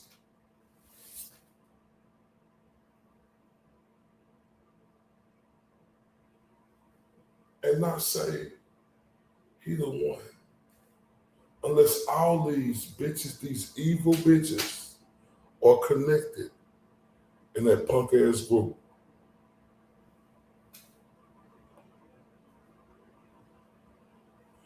This short, fat stank built.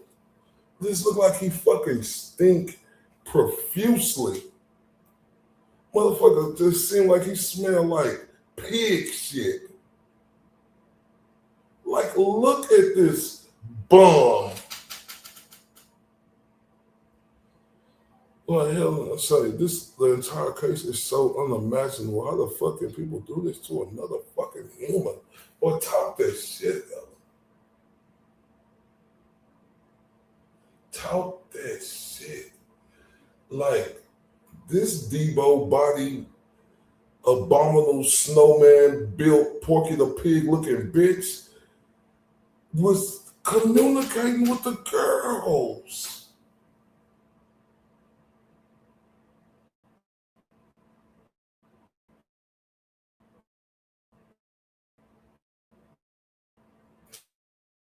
So I want y'all to hear that again, because this is not about to be in that bitch. He needs to come clean.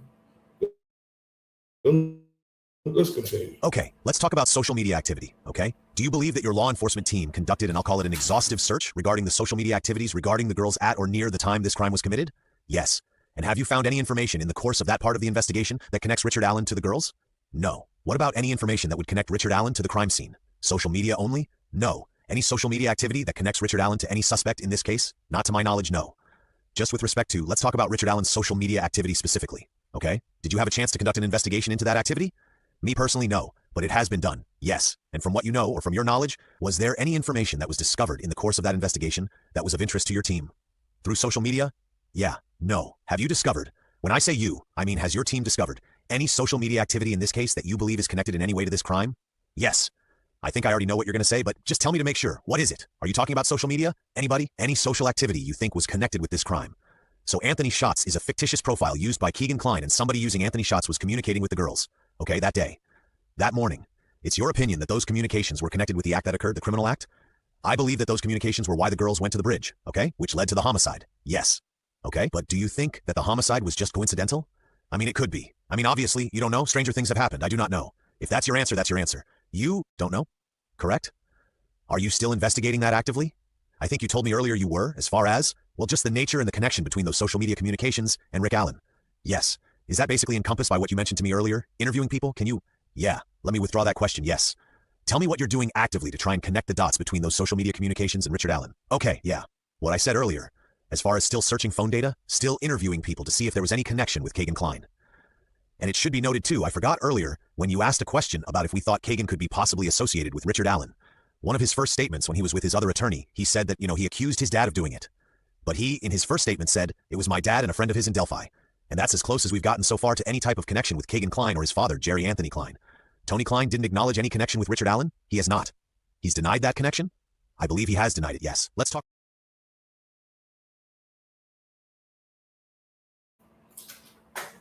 Oh, wait. Oh, wait. Oh, wait. Oh, wait. I'm sorry, but when I heard some shit, I got to make sure I heard that correctly for my own saneness. This abominable snowman built Porky the Pig looking bitch was the fictitious Facebook page that was commenting and talking to the girls. I forget who that was that came in early and said Clygan did it. Klein did it. Keegan did it. This abominable snowman did it. This fat bastard did it. See, now y'all see how this is. Fuck with me. I'm telling y'all. Look how this coming to me now. Like I heard somebody say Klein did it earlier. I'm hearing them talking about Keegan Kline and whoop-de-whoop this and whoop-de-whoop that and about, he was in jail who told something he said to somebody. But when somebody came in here earlier, like, I'm not on this live. Not on this live. It was the previous live. And they said, the fat bastard with the 30 stomachs did it.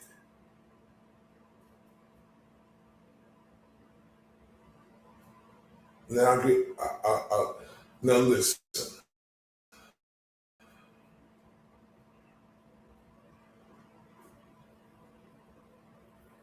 He was the fictitious Facebook page that was contacting these two beautiful souls And God will say so.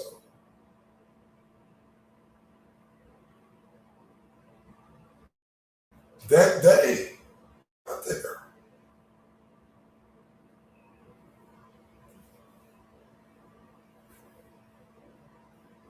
And that absolutely means nothing to that turkey gobbler neck bitch in Holman. You son of a bitch.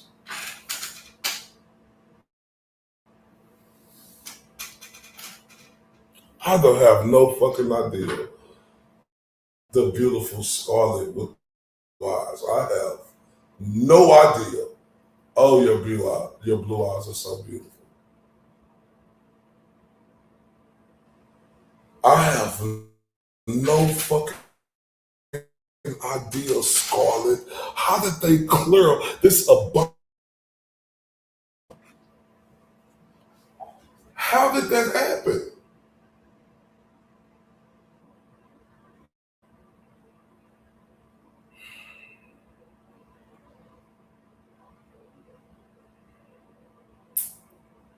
I'm fucked up about this, y'all. That motherfucker did it. Right? You could say he did it. You could say Ron Logan did it. You could say Holder, Elvis, that butterbean looking motherfucker Johnny.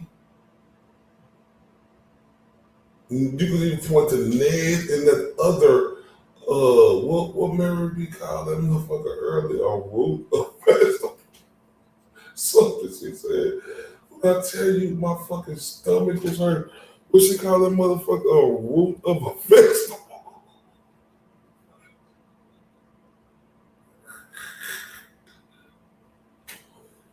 Listen to what I'm saying.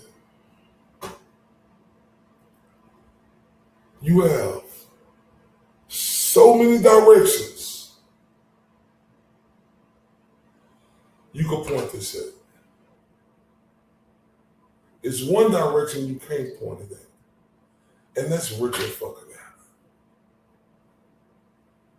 This is just like the beautiful scholar said, just fucking disgusting.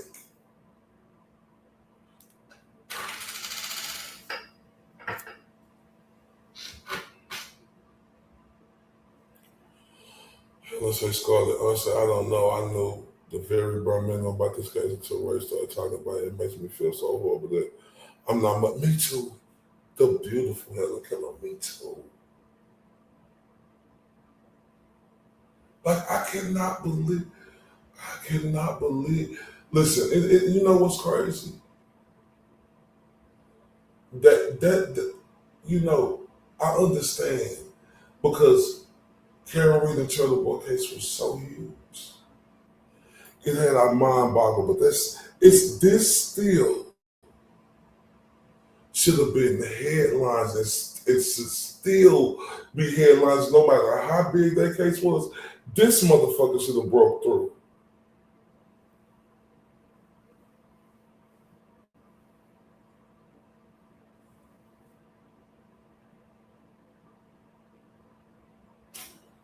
Oh, I'm in disbelief. Let me go to the next clip, y'all. A good place to take a break? Or are you going to? What? Is this a good place to take a break? That's fine. I realize I overlooked a couple of questions about social media before we get onto computers here. Have you discovered any social media related evidence that connects anyone else to the scene of the crime? No. Have you discovered any social media activity or evidence that connects anyone else to either of the girls? Not to my knowledge, no. All right. I asked you about computers, so there were computers or hard drives that were taken from Richard Allen's residence. Are you generally familiar with that? I am. Was there any information extracted from those devices that in any way connected him with these crimes? No. Let's talk about some other types of forensic evidence. We'll start with fingerprints. Any fingerprints extracted from the scene? No. Was there any discussion amongst the Unified Command about how there was a lack of that evidence? I'm sure there was, yes. Not one profile was extracted from anywhere around that scene, right? Usable profiles? No. Okay. Were there any partials? Partial profiles, yes. We talked about earlier, yes. I'm talking about fingerprints. No fingerprints, no. What about shoe prints? Any profiles of shoe prints? Understanding that's a little different than fingerprints. Right, that were extracted from the scene? They were photographed, but not extracted. Or were photographed? Yeah. Were those analyzed? No. Not to my knowledge. We looked at them, but I don't think they've been analyzed, per se. Was there ever any attempt to take those photographs and offer them up to some kind of an analyst? No. Have you ever done that before? I have not. No. Is there a process for taking shoe prints and having them analyzed, if you will? There is, and that would be the crime scene investigators. They would do that. So they would have more knowledge than I would of it. Of the process? Yes. Whatever it wasn't done in this case? No. Why? I was told that where they found the footprints was where the search party on the other side was. And there were so many they just photographed them and weren't able to determine if it was actually involved in the crime. So some of it had to do with just the raw volume of prints that were in the area? Yes. Were there any that you were aware of that were photographed or discovered on the Mears side of the creek? Not to my knowledge, no. Unfucking believable.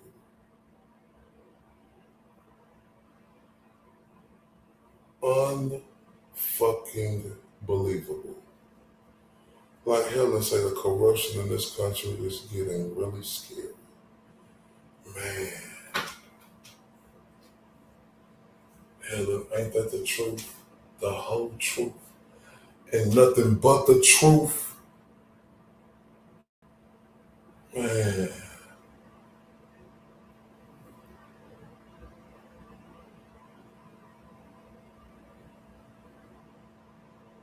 I ain't lying, y'all. I'm a man's man. But, you know, I ain't no man's man where I don't say I don't show my feelings. I do. And this breaks my heart.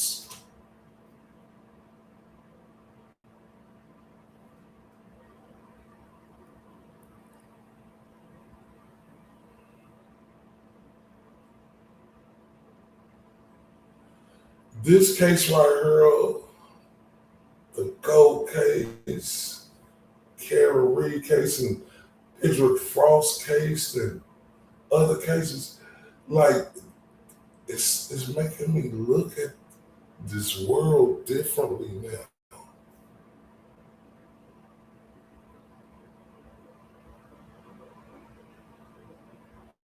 But this case blow it out the water.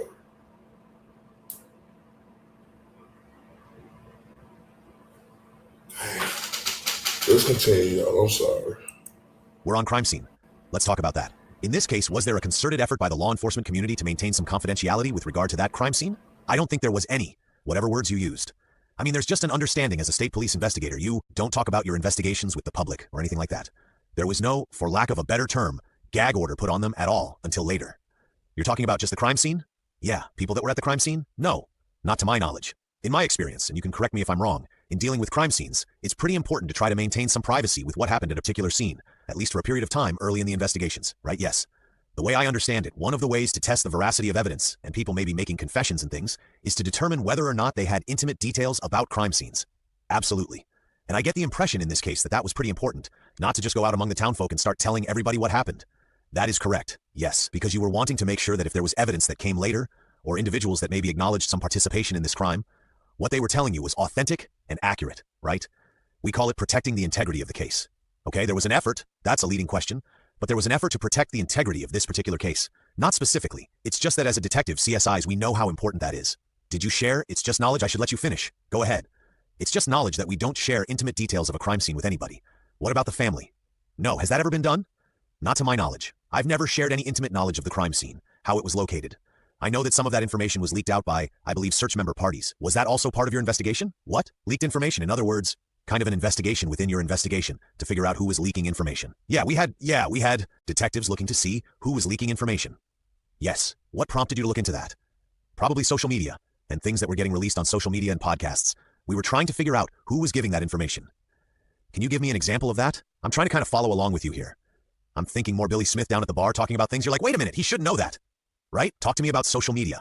What kind of things? Social media, and we call them web sleuths. People on the internet saying this, putting out false information. So at some point, I know our public information officers would reach out through the media saying, please don't release false information, because a lot of the information that was being leaked was false or exaggerated. Some of it was accurate.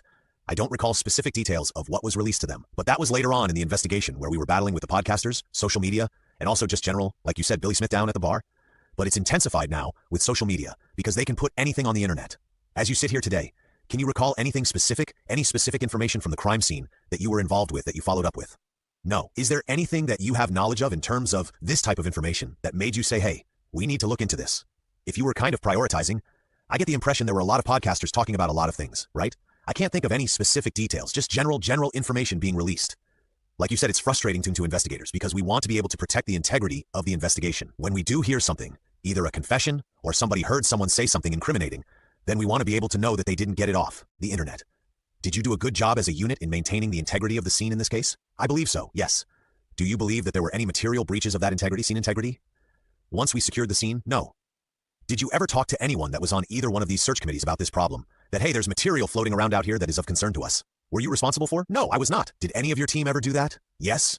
I don't know who has contacted them, but yes, they have been contacted about releasing information. Yes. Basically told not to do it? Yes. So I guess to make sure you understand what I'm asking, did you receive some information from any of these internet sleuths or podcasters that made you say somebody needs to go talk to this person on the search team about that information?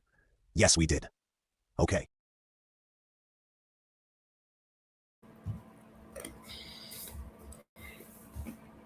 So they didn't like the fact that the real information to prove Richard Allen was innocent, but it was already out there. They didn't like the fact that the podcasters were exposing them, these crummy son of a bitches. They didn't like that. They talking about, well, it's an investigation. You don't want to pull up. Shut your bitch ass up. You don't even know shit about this investigation. You cocksucker. You didn't want to spend no money on a noise thing. You went off. You the fucking looking at Maury Povich for 20 years and thinking that because that fucking stupid ass woman told you that her test it's like a fucking paternity test. You go off that shit, you dumb, ignorant son of a bitch.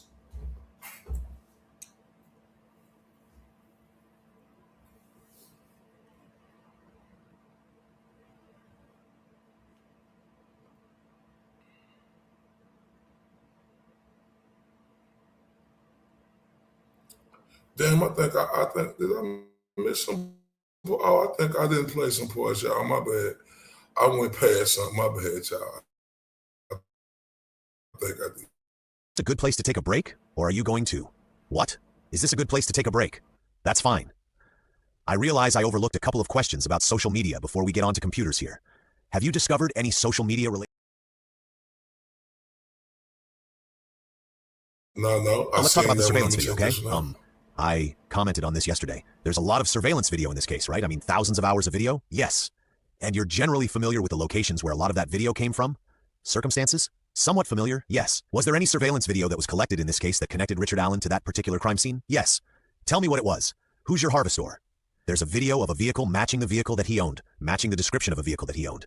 And then through his interviews, he stated that he traveled that way in a vehicle. And we have that vehicle on the video. What's the matching description? I believe it was a black car. He said he was driving at the time. He parked over at the old CPS building. He referred to it as something else. He being Richard Allen? Yeah, Richard Allen referred to the site that he parked at as something else. He didn't refer to it as the old CPS building. That's what it was. So what do you recall about the description from the video? Was it just a black car? It was a vehicle that he owned at the time. Did you watch that video yourself? I did not watch the whole video. I believe I was shown a still shot of the vehicle compared to his vehicle. How would you describe the vehicle? I would describe it as being matching the description of the vehicle that he was driving at that time. What was that? I can't remember exactly the type of vehicle. Subaru, I believe. You said, I'm sorry, I believe it was a Subaru. I'd have to refer to the report to give you the most accurate answer. Was there any other surveillance video that was recovered that connected Richard Allen to the crimes in this case? No. Was there any surveillance video that you recovered that contained any information about Richard Allen's whereabouts on February 13, 2017, other than what we talked about? No. Something from here in town or his employer or anything like that? No. Is there any surveillance video that contains images of Richard Allen at the trail on February 13th of 2017? No.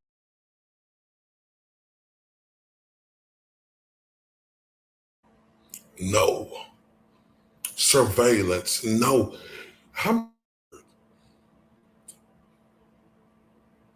No.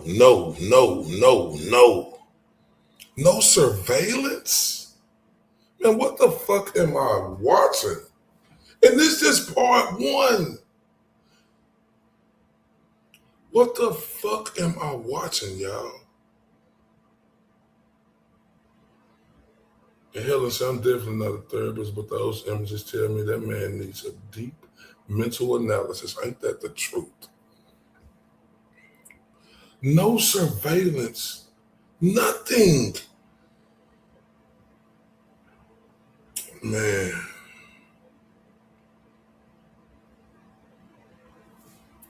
Oh wait. This is, yeah, this is bad.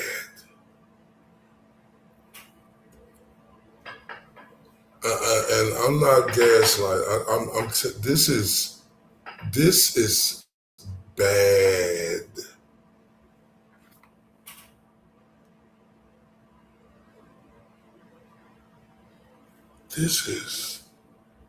This is bad.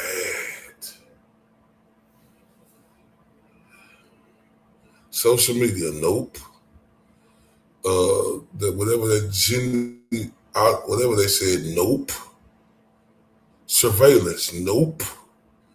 You have any DNA to tie Richard Allen to this crime? Nope.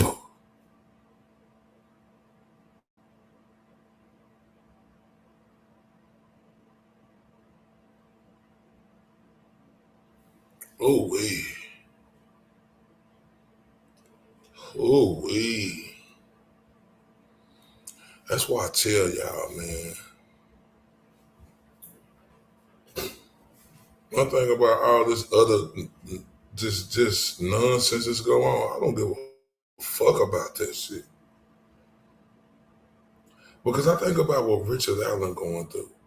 I think about what the GOAT going through.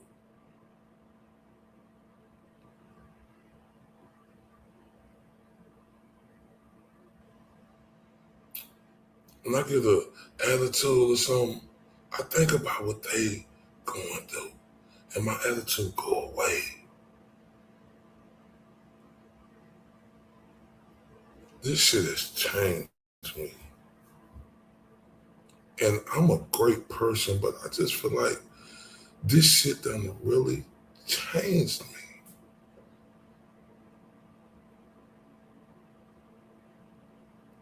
Ooh.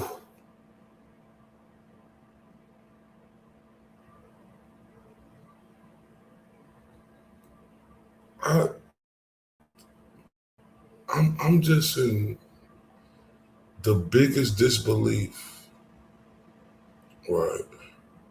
Dealing with the GOAT case, and now dealing with this. But this guy got convicted. And Richard Allen. Helen said, imagine if someone had the balls to confess tomorrow and had a way to confirm they did it. Look at everything they put him through. It would literally be for nothing. Well, that's fucked. Man, this shit has fucking turned me and motivated me. It changed me to where it's like, even though I feel like I'm a great person, I want to be better. This shit has changed me to where my angry aggressiveness is done turned into motivation. This is not regular. This is sick twisting. This is some sick twisting shit. Let me go to the next clip.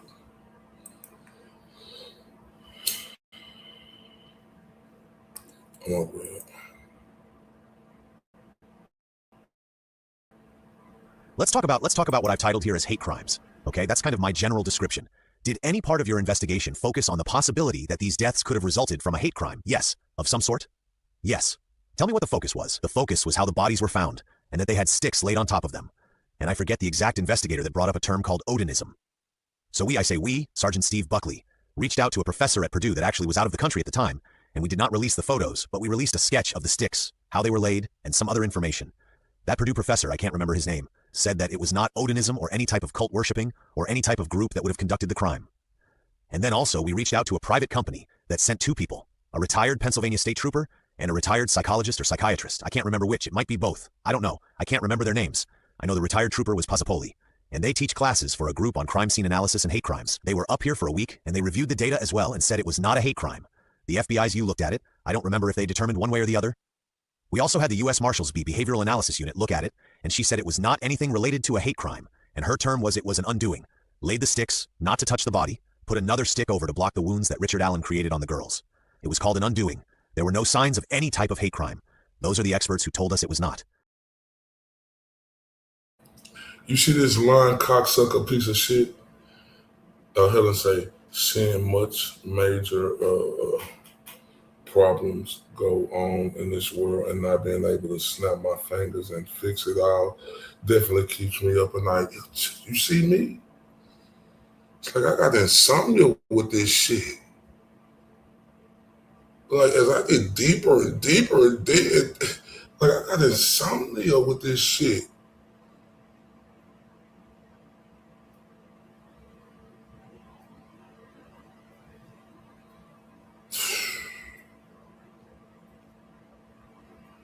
Man.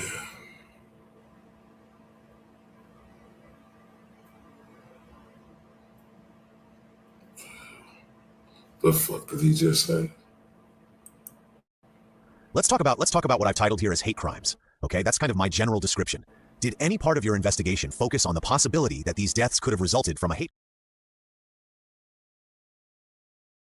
What the fuck he just said? Did any part of your investigation focus on the fact that this could have been a hate crime? He said yes. He said, is it a possibility? It's a possibility.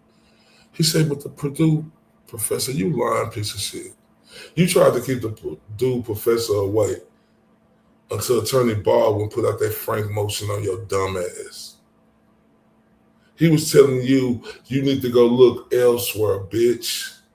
He was telling you a dude out the country who was more qualified for this shit, bitch. But once again, your bitch ass is lying and you didn't want to use no resources. You dumb cocksucking hoe.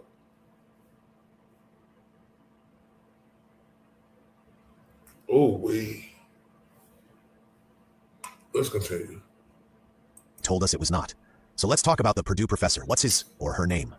We'd have to refer to the reports. I didn't get a chance to look at that. Okay, can you tell me the timing of when that occurred? That was early on in the investigation. Yeah. Did you ever talk to the professor? I did not. I talked to Sergeant Steve Buckley, who was in communication with them. Did you ever take a look on your own to see what this professor's qualifications were? No, but I know Steve did. And I don't know what his background was, but he studies that Norwegian Nordic culture that Odinism is. So you've never spoken with that person directly? I have not, no. And then look, I had to stop it right there. You see how cold this dude is who deposing this sick bastard? Like, did you look at his background? Do you know what type of work he got? Who told you that? The other dumb motherfucker? I'm sorry, this is, you gotta give this man a hand clap, because this was great work this dude did on deposing him. Told us it was not. So let's talk about the Purdue professor. What's his or her name? We'd have to refer to the reports. I didn't get a chance to look at that. Okay, can you tell me the timing of when that occurred? That was early on in the investigation. Yeah. Did you ever talk to the professor? I did not. I talked to Sergeant Steve Buckley, who was in communication with them. Did you ever take a look on your own to see what this professor's qualifications were? No, but I know Steve did. And I don't know what his background was, but he studies that Norwegian Nordic culture that Odinism is. So you've never spoken with that person directly? I have not, no. Let's talk about this Pennsylvania connection that you mentioned. I think you said Zappoli, yes. Did you communicate with any of those people directly? I did. When did that, I'll call it that analysis, take place? Probably, I don't recall. It was later on, years after. We had multiple people review the case, but he was referred to us by, I forget who. I don't remember the year. Do you think it was this year? No. Do you think it was last year? No. Do you think it was possibly 2018 or 2019? 2018 or 2019, I'm guessing. I'm going to use this before COVID. Before COVID, yes. That seems to be a threshold these days that people remember. All right, and then with regard to the FBI, you said they took a look at it too in the same context. Can you tell me the timing of that? That would have been early on as well, within months. 2017. Did you communicate with any of those people with regard to that inquiry? In a group. They presented their findings verbally to Unified Command via a phone call. What do you recall about those findings? Just what I said earlier. Basically, they said it's not connected. There's not enough information to prove that it was a hate crime or an organized group that committed it. Okay, that might be a little different to me if I interpret that. So they were saying that they couldn't make a definitive conclusion because there just wasn't enough information. No, they were saying that if it was a hate crime, there would be no doubt. There would be so much there that you would know. In your opinion, they were saying it's not a hate crime? That's my yes. Is there any recording, audio, video of this particular conversation that occurred, this meeting with the FBI? No. Why was none of that memorialized? We asked for a report, and they didn't give us a report. They said they wanted to have a phone conversation with us, so we agreed to have a phone conversation with the FBI, that analyst. My experience, forgive me, but cops document about every step they take these days. Why would the FBI not want to put that in a report? You'd have to ask the FBI. Did you ask the FBI? No, I did not. Why not? They said they wanted to relay the information to us via phone, and we agreed to have them do that. But you didn't record it or anything? No. What about the U.S. Marshals? When did that occur, if you could estimate? That occurred just more recently, 21, 22? Why was it that that inquiry was made with the U.S. Marshals in 21 or 22? Just getting more opinions. The U.S. Marshals came into the investigation later, so they said, hey, we have this, we want to try to use this resource, and we agreed to use the resource. Okay, so you had been through 3, I'll say, inquiries about this, and then you chose to do this with the Marshals? Yes, and was that memorialized in a document? I believe there is a report, yes. What was their conclusion that was drawn? Same as I told you earlier, that she, I know it was a she, I can't remember her name either, stated that it was an undoing. That's where the undoing reference came from. Was the Marshals? Yes.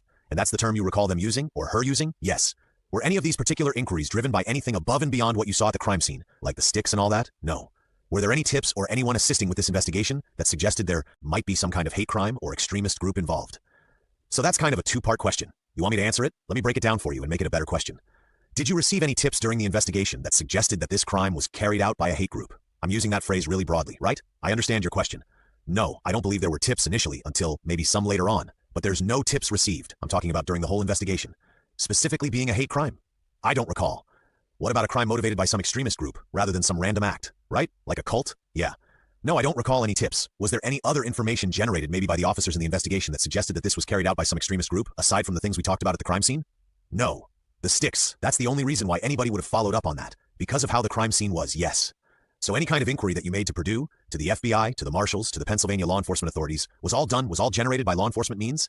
Yes. And that basically was driven by the sticks that you talked about earlier? Yes.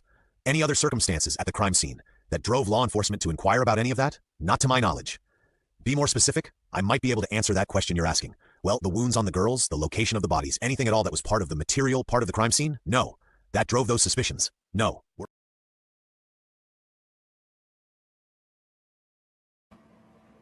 Oh, thank you, Helen. I love you to death. Wow. Wow, wow, wow. And thank you, Helen. I love you to death. Wow. Nothing was documented. They told you they were going to, the FBI? They told you they was going to send you a report, but they never did? Could they tell you they want to be on a phone call? What the fuck are you talking about, you stupid motherfucker? What the fuck are you talking about? They didn't want it to be documented. They said it's best on a phone call. Oh.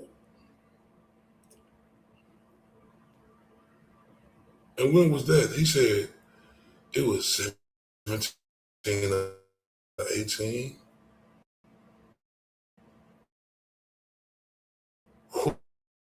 Oh, that was some years ago. Oh, then at 21, you were trying to get a second look. What?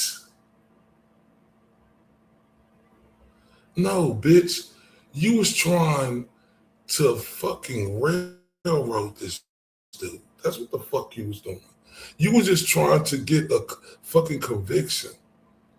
Because it's no way possible in that little fucking pinto bean brain of yours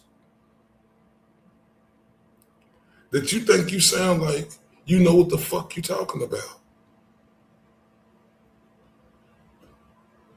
Man, I love y'all all the way from Boston to Dallas and back a trillion times more. Thank you for talking about these things, even though it's definitely not always easy. It ain't always easy, but you know what? Man, I'm from Texas. We built for it tough. And, you know, it ain't easy, but, you know, that's it's stuff you got to do when, you know, when you're standing on something. You know, you got to walk through it. Walk this way. Talk this way. Oh, love. Man, I love you to death, Helen Keller. For real, for real.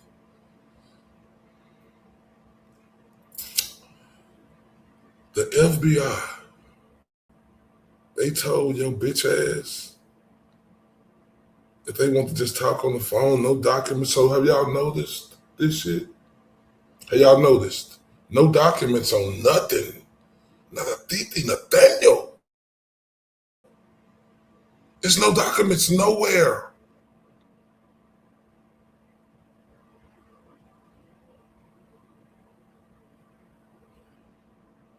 This is unbelievable. It's evidence pointing at every other fucker. Especially this abdominal snowman built bitch. Yeah, we gonna walk together, beautiful lady. Hella killer, y'all. Oh, man. This abominable snowman, Porky the Pig face, rhinoceros jaws, Mo from the Three Stooges, from the haircut looking son of a bitch. Nothing? Excluded him, he's good to go? Man, I can't make this shit up. Now, I know I played this clip, but I played it because I had missed some clips, so I got to play this again to keep it on the same way. I apologize, y'all. We're on crime scene. Let's talk about that. In this case, was there a concerted effort by the law enforcement community to maintain some confidentiality with regard to that crime scene? I don't think there was any, whatever words you used. I mean, there's just an understanding as a state police investigator. You don't talk about your investigations with the public or anything like that. There was no, for lack of a better term, gag order put on them at all until later. You're talking about just the crime scene? Yeah. People that were at the crime scene? No. Not to my knowledge. In my experience, and you can correct me if I'm wrong, in dealing with crime scenes, it's pretty important to try to maintain some privacy with what happened at a particular scene, at least for a period of time early in the investigations, right? Yes. The way I understand it, one of the ways to test the veracity of evidence, and people may be making confessions and things, is to determine whether or not they had intimate details about crime scenes. Absolutely. And I get the impression in this case that that was pretty important, not to just go out among the townfolk and start telling everybody what happened.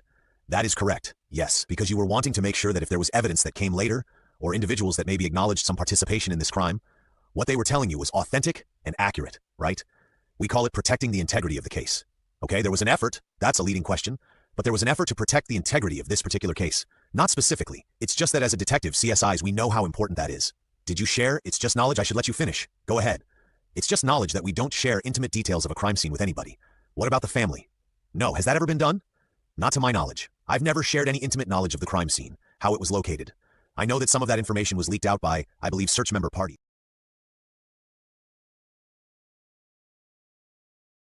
I'm sorry, fuck him. Fuck him. So basically, remember, they just went after the social media people. They harassed them, right? They went after the social media people, tried to put gag orders on them. How do you know this? Shut the fuck up. We're trying to screw over everybody. You fucking podcasters and YouTubers need to be the fuck quiet.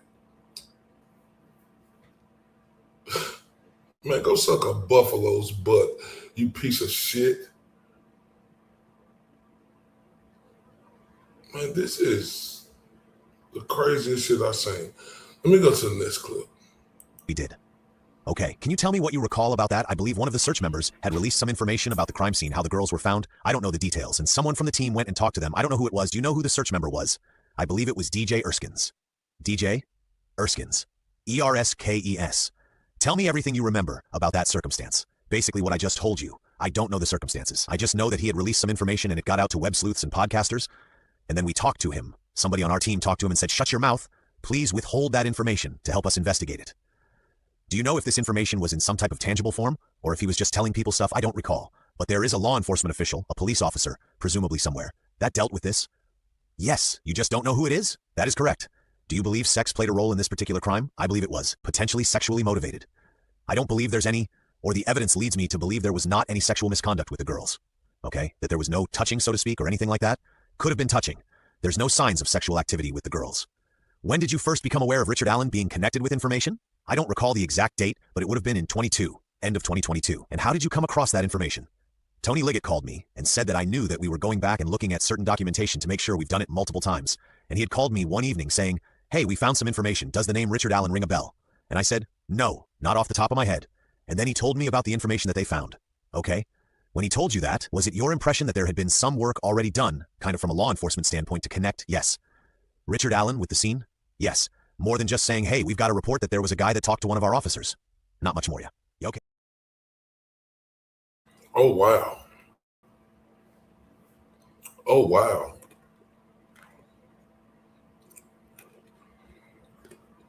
This cocksucker said that sex didn't have nothing to do with it. That's what this greaseball said. But I want y'all to remember, them girls had stuff up in them that they didn't fucking test, that they said came from the washer machine.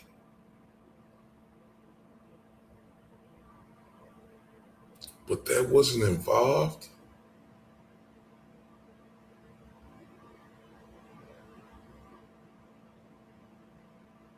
Oh, wait. This ignorant, stupid fucker.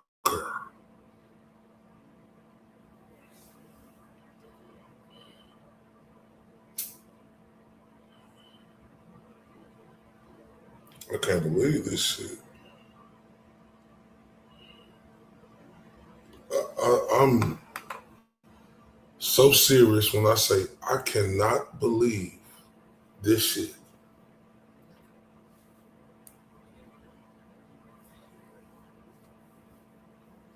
He done lied 1,000 times in this. And he said it wasn't no sex involved, and we know that it was something found inside of them. The hair that was on one of the let me go to this next clip, Okay, so what is your understanding about what contact occurred between Richard Allen and let's just get to it. Lieutenant Doolin, I think, is what somebody told me. Captain, I'm sorry. You're right. I did hear that too. He may have been a lieutenant then, at the time when he reached out to them. So what I recall is that there were numerous law enforcement agencies involved. I do recall that the Department of Natural Resources was involved. I don't remember specifically who, but obviously Dan Doolin had received a tip to contact Richard Allen, that he, I don't know how, contacted somebody that said he was out there. And Dan Doolin met him and did a handwritten report. And that's pretty much all I know. Do you know anything more about that meeting, other than what's referenced in the report? No. I mean, maybe a better question is, have you sat down with Officer Doolin and just had a discussion about this? I have not. Why was it that it took, 5 years for this information to be communicated amongst your group of investigators? That's a great question. I wish I could explain it. So you don't know why? Is that the answer? I don't know why, no. Do you think there was some error in processing the information? There was an error. I don't know if it was processing or whatever you want to call it. But at some point it got lost in the shuffle and entered incorrectly. So, when you say entered incorrectly, you're talking about some kind of a data entry that was made. Yes, that may have been partially the cause of this. Yes. Was there any point in time when Richard Allen refused to cooperate with law enforcement in this case? Yes. Tell me when that point in time occurred. I don't know the exact date and time, but we met with Richard Allen at the command center. Steve Mullen and Tony Liggett brought him in, went and picked him up at his house, brought him over, and conducted an interview. At some point, he got frustrated with the investigators and stopped cooperating, basically. We asked him for consent to search, consent to give DNA, and he did not cooperate in that consent or that capacity. This was shortly before his arrest? Yes, probably a couple of weeks before. Were there times when you asked Richard Allen to assist you in this investigation, and he did cooperate? I would say that's a fair statement. Tell me when those times occurred and what happened. I mean, he came in and talked to us the initial time, and then he came to the state police post, where I had contact with him, so he cooperated in that sense. So on 2 different occasions, you asked him to meet with you, to talk about this case, right? Second one. The first one, they went to his house, yeah, and asked him to come in, and he did, yes. Did he know? Well, is it your opinion that he knew that you were wanting to talk to him about this case on both of those occasions? I think that's a fair statement, yes. In other words, there wasn't any kind of ambush or surprise attack, hey, come and talk to us about your grandmother or something like that, and then no, absolutely not. Okay? And on both of those occasions, he came in and sat down and talked to you? Yes. He didn't lawyer up or anything like that? He never asked for legal representation? No, other than those 2 occasions, and I want to make sure I'm familiar with the facts here. Was there a third occasion when you asked him to come and talk to you? No, will not come and ask. I didn't ask him. Clarify for me. I went and attempted to talk to him a third time. Yes. And where was that? It was at Westville Correctional Facility. Oh, okay. So we're already on to Westville. So basically there were 2, I'll call them interviews with Mr. Allen that he cooperated with. And then the third one was when you're saying he wasn't cooperative, when he stopped answering questions. Well, he didn't answer any questions the third time. Okay? I'm saying the first 2 times he was uncooperative because he stopped answering. And we asked him to do some things to help us in the investigation, and he refused to do them, such as consent to give us his DNA, okay? And consent to search, take a polygraph. He denied all that. He wouldn't cooperate with us on that aspect. Were all of those contacts with Rick Allen either audio or video recorded? Yes. So you never had contact with him while he was in this community without audio or video? No. Even when I transported him, I had audio. Did you also at some point request some assistance from his wife? Yes. Was she cooperative with you? She did come in and interview multiple times. I'm not sure how many. Was there ever any time when she wasn't cooperating? No. So then you mentioned that there was a third visit at Westville with Richard Allen, right? Yes. When did that occur? I don't expect you to give me the exact date. Again, I don't know the dates, but it was shortly after he was transported up there. I would say maybe within a couple of days after, within a week. Who made that visit? It was Steve Mullen, Tony Liggett, and I. What was the purpose of that visit? Unified Command, Prosecutor McClelland, and the rest of us discussed. He's had some time now. He knows that we weren't, pulling any punches, so to speak, and he's had some time to think about what occurred. He had not, at any point to our knowledge, requested legal representation. And so we thought maybe we could go up and clarify some things and get another statement from him. That was the gist of it. Basically, you were wanting to go up there and get a confession? Absolutely. I mean, that's what you do, right? Yeah, it's what we try to do. Cut to the chase here. And was there a bona fide, I hate the word plan, but an approach that was agreed upon in terms of how you were going to approach him at the prison? Yeah. Were you going to use a read interrogation or some other technique? I don't know if any of that was discussed. The strategy was that Unified Command felt like I had a better rapport with him, and I was going to go up there and attempt to interview him. And tell me what came from that attempt. They brought him in. The correctional facility brought him into an administrative office. I think I said, "I'm sure you don't want to see me right now," and he shook his head like he acknowledged that he heard me. And I said, "But I'd like to sit down and talk to you." And he sat down. I read him his rights. He said, "I don't want to talk." So then the correctional facility officers took him back. Was that audio or video recorded? I believe just audio. It could have been video, because they were... Obviously, you know that anytime they moved him, they had video cameras. I don't recall. All that was collected by Steve Mullen, and he should have that. Did you take a handheld with you? I did not. To record any important details. I asked and they said they had one there for us to use. They didn't want us to bring... Sometimes they would let us bring a recorder in, depending on where we were going. But at that time, they said they would provide one, I believe. Kind of an extension of what we're talking about. Is there any evidence in this case to suggest that Richard Allen admitted to any responsibility for playing a role in this crime before he was imprisoned? Can you that he said, "Hey, I did this," or "I was involved in this crime," before he went to jail? Not specifically, but he made some comments that were concerning to me. Okay, tell me what those were. So, he lied, right? And this is overly disgusting. If you paid attention to what he just said, he stated that Richard Allen gave him pushback on cooperating. That is a motherfucking lie, right?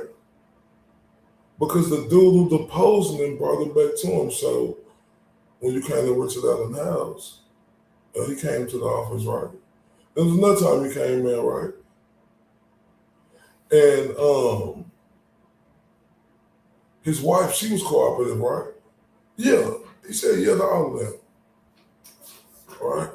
Then he said, you said it was a third time. He said, yeah, we went and visited him in the Westerville Correction Facility. And he refused to talk to us. Well, that is dirty, y'all. Why the fuck would he want to talk to you evil bitches when y'all railroad him and put him down there? When he in the fucking West, and then you say you think it'll give him a couple of days that he'll think about it and you got a better rapport with him. You sick, conniving son of a bitch. He clearly fucking lied, y'all, and said Rick Allen wasn't cooperative. When Rick Allen was in this free world, he was very cooperative. This fucking sleazebag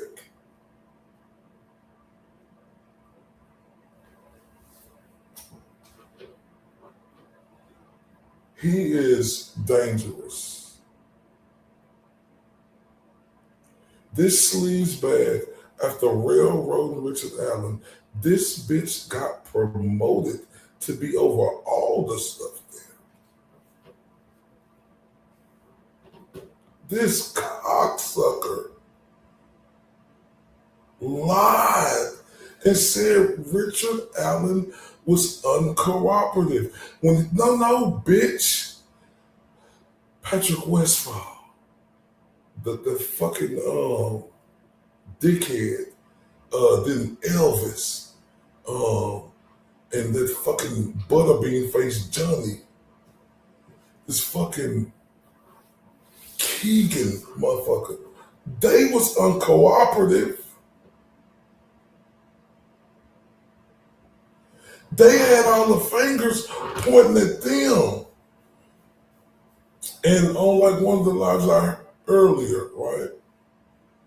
You know, the people who were uncooperative, this son of a bitch gave them a clean pass.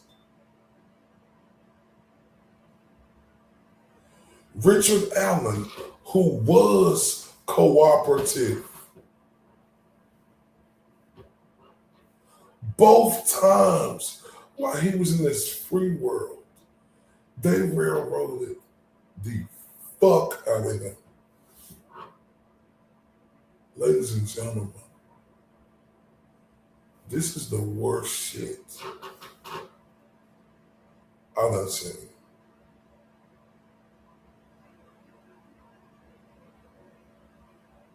Oh, we.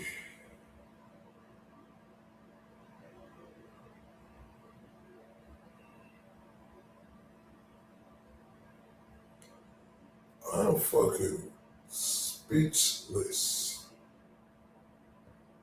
that he fucking this disgusting turkey gobbler shit-faced motherfucker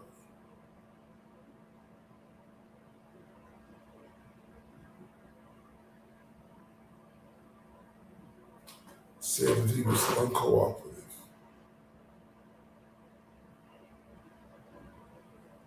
Oh, I'm not lying, y'all.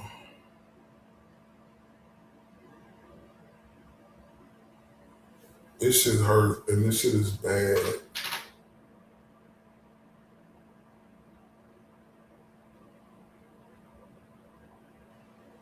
I can't believe what I'm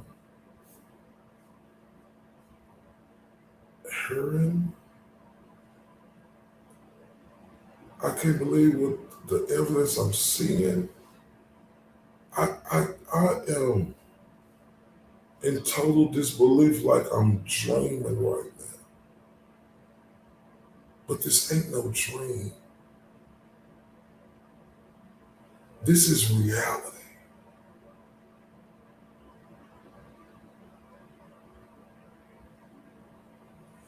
Of how these sorry pieces of shit handpicked our veteran, an upstanding citizen, dude who never been in trouble, have no evidence pointing at him against the other bunch of other motherfuckers who do. And now I really think it was this abominable snowman, Michelin man built bitch right here in Keegan Klein. It was this son of a bitch.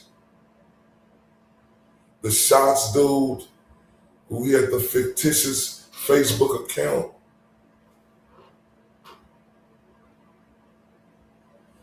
was going back and forth with the girls earlier. Then the horse shit say, oh, that's nothing. That's nothing. Abominable snowman, he could be a fake person on Facebook. He could be talking to well underage girls.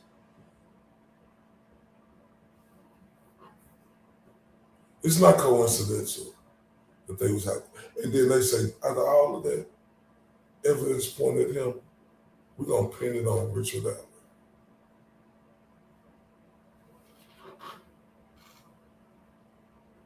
Let's look at this next clip. You've ruined my life. It's over. It doesn't matter. At the scene? At the search warrant scene. I'm sorry. So I was at the search warrant. I was securing the scene. You mean in the home? Yeah. We secured it and he, at one point I had private contact with him multiple times actually. And he said, it's over. It's over. What else did he say? You would have to refer to my report to get the exact, I did do a report. That was not audio recorded.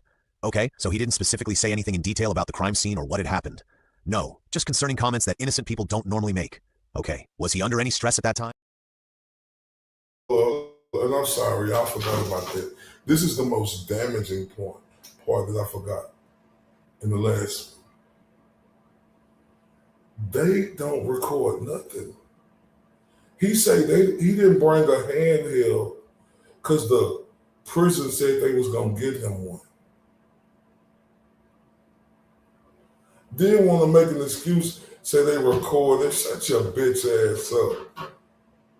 So you as a law enforcement officer, it's your civic fucking duty. Your bitch ass took that oath. You gonna leave your job in somebody else's hands because they told you they was gonna have something? Then they don't got nothing. Then look, the reason why that brought back to me, because that was my main part that we're gonna talk about. Because I just heard the other part. He said, no, I didn't record it, I wrote it down. And it snapped back to me.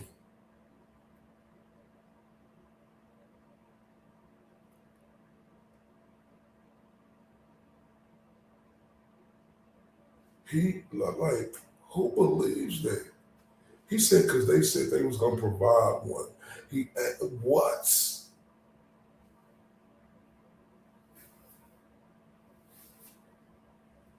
What type of fucking documenting are you doing, dog?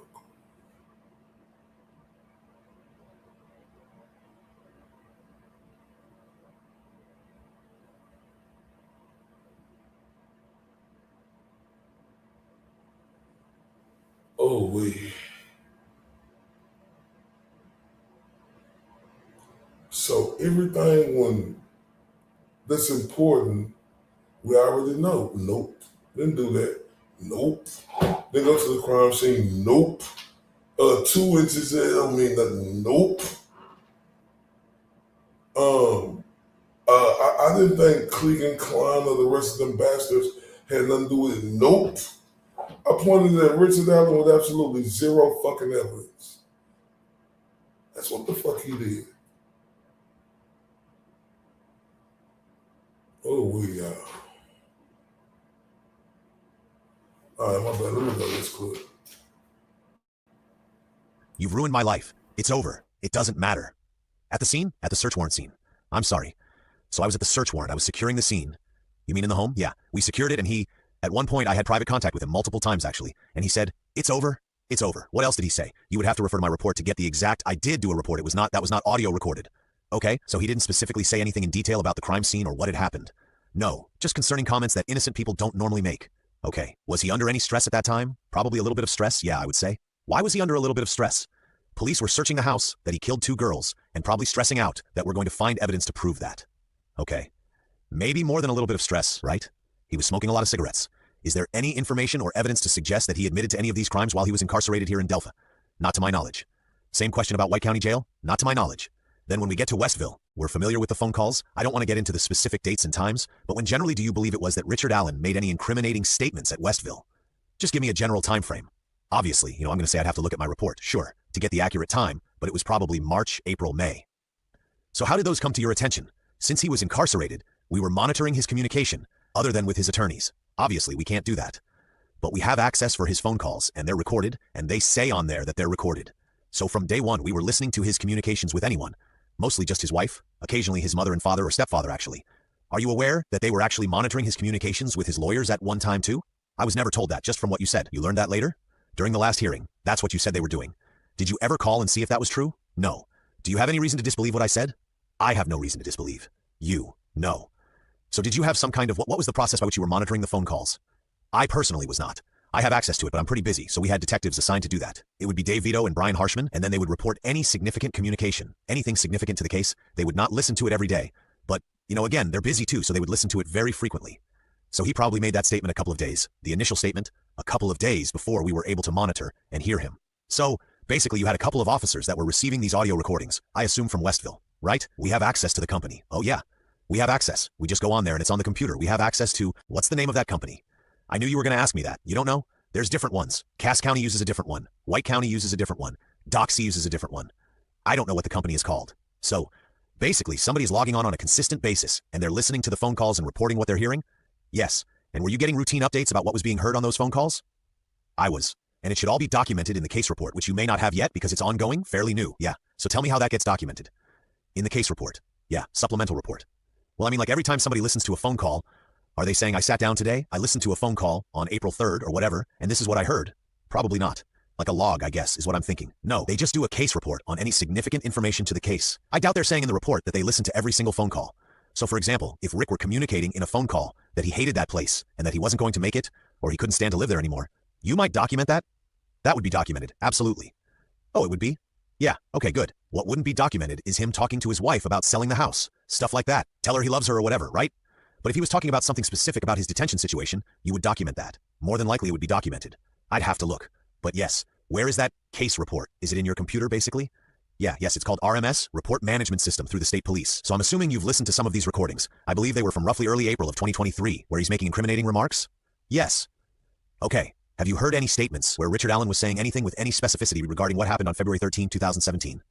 1. Not heard, but was documented. Tell me what that is. I have not had an opportunity to interview that correctional officer yet, so we'll break that down. Still investigatory. Hold on a minute, let's go back. I'm talking about phone calls right now, okay? No. So other than him saying, I did it, or I killed those girls, have you heard anything with any specificity other than that on any phone calls? No.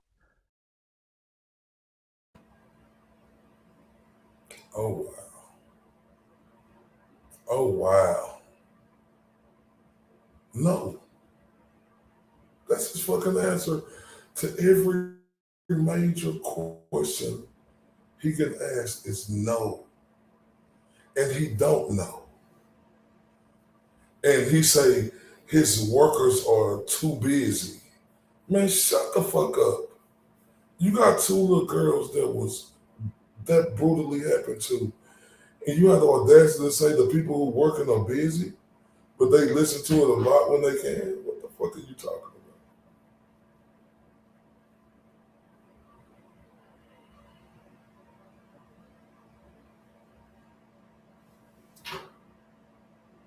Oh, wait.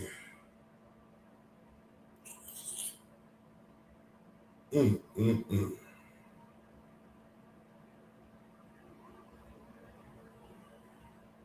I am speechless.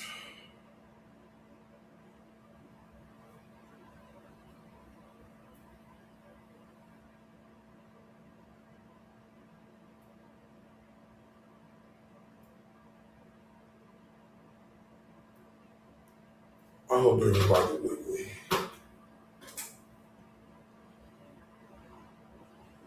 And I appreciate everybody that's here.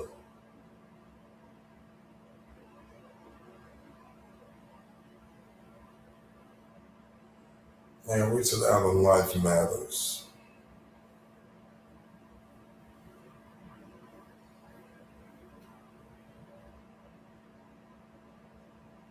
This shit matters, but all you see now is, the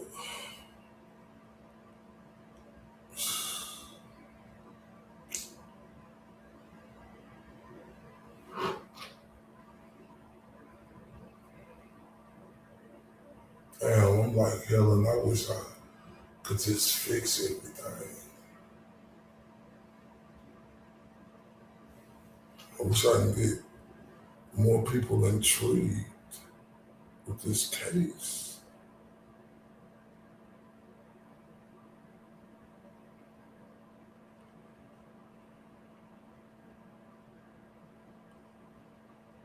Oh man, it sucks though, because it seemed like when I was on drama shit, that's when everybody they loving it. They love the drama. This is real life shit right here.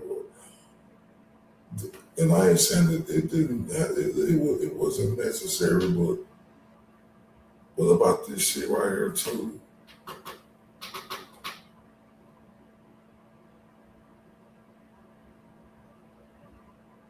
I just need everybody who do rock on me help to help push this movement. Sure, we gotta make this noise loud.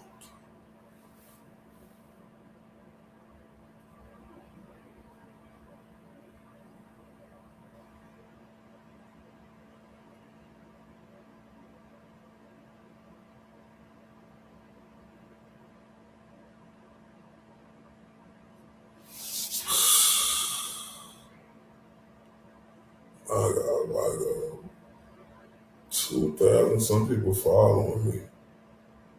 I get 2 shares, 3 shares from X. Damn, is it too much to share? Like, this shit is important.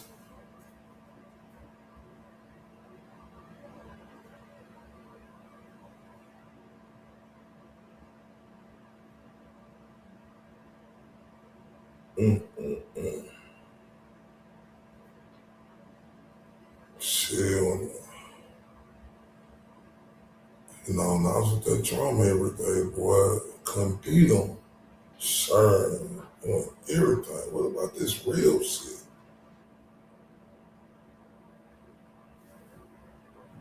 Man, Richard Allen need our help, man.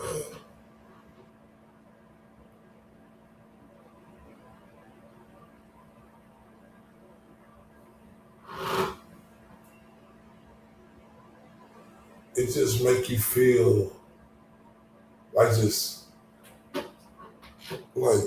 what the fuck?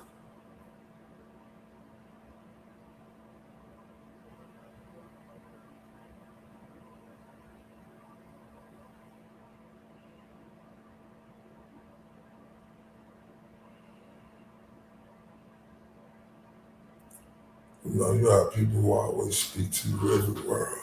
Want you to speak back, but you never see them. They never shared.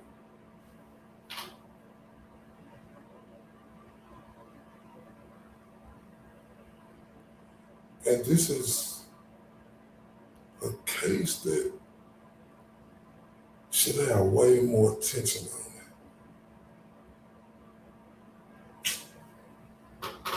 But I guess if it ain't no drama, people say, fuck it.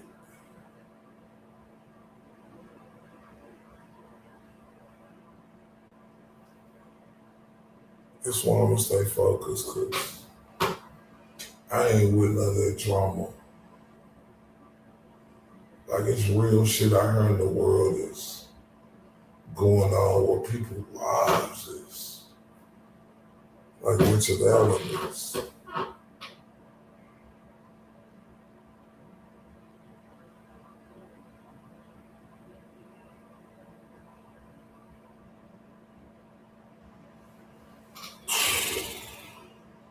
Frustrating. Because drama, like when I do drama, it's abundantly. And it's like, damn, so drama mean more than a person's life.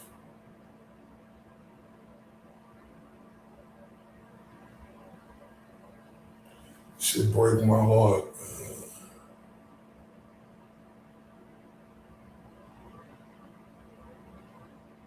It break my fucking heart. Cause I'm really about this injustice and corruption. On real shit I am.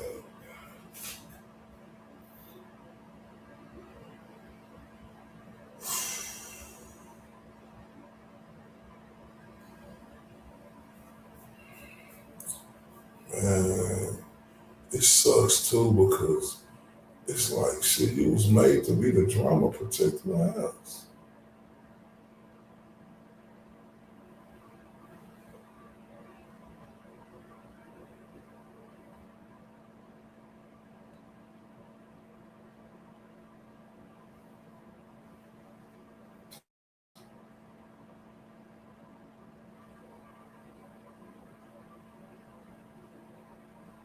That's why I appreciate all the real people. The people who really genuine, man.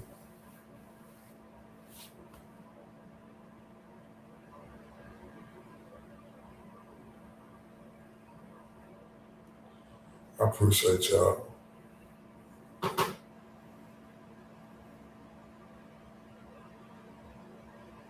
Truly do.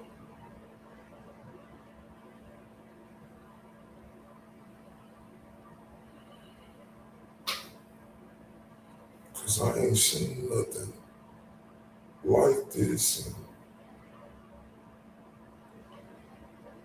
you know, I guess this a thorough breakdown and this ain't appealing to folks. You know, they want me to be going at motherfuckers, man. That sucks.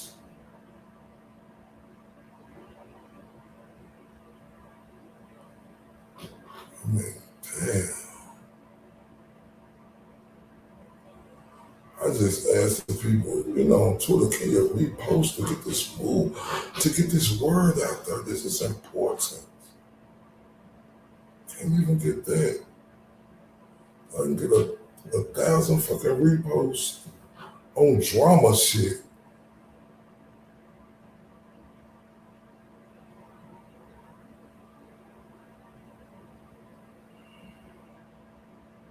Shit make me feel a certain type of way, man.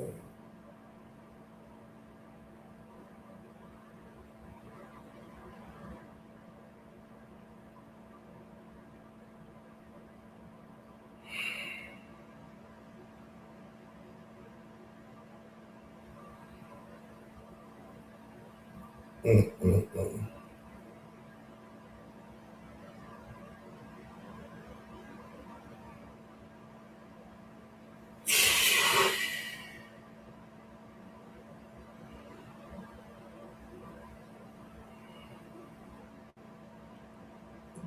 The drama. Like, you know, when I was in it, they was quoting all the drama.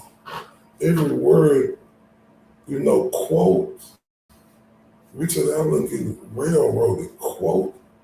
The injustice on that.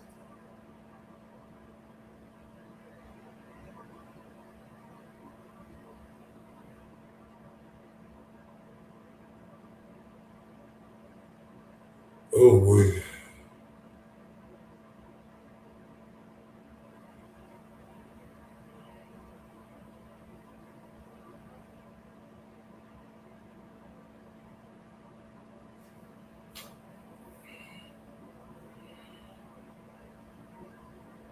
It's been on some real shit.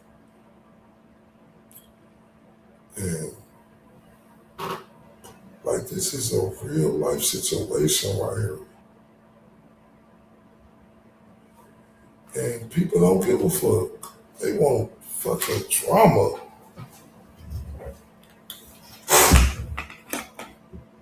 Drama about bullshit that don't even fucking matter, man.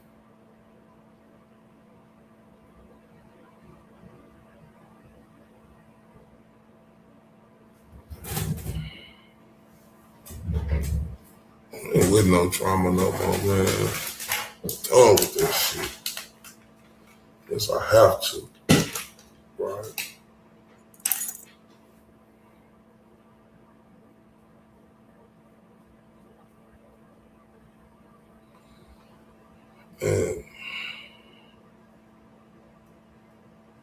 And it wasn't even me drama. It's me seeing shit going on and who don't fucking raise their hand up. Right?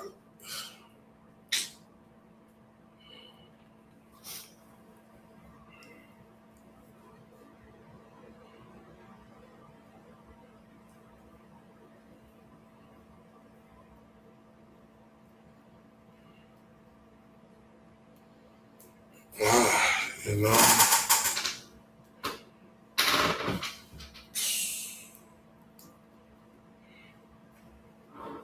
Golly. It's just crazy because I'm so invested in this shit. And, you know, the reality is you see people don't give a fuck about real shit. They give a fuck about drama.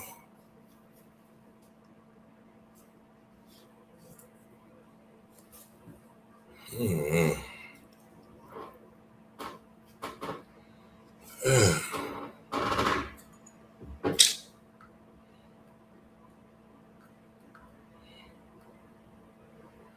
The drama, boy, repost, this and that. People there, you know, when you talking about real shit, people always making excuses, saying, oh, this and that and this. Like, don't make no excuses for real shit. Just don't say nothing at all.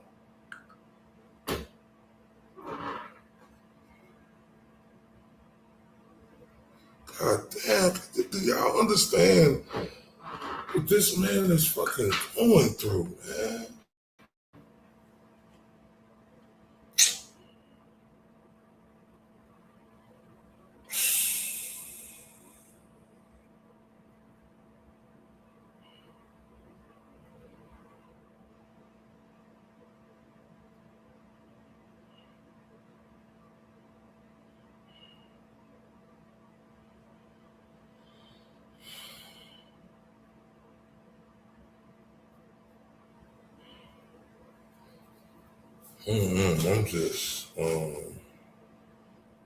I'm just fucked up that this real ass shit right here.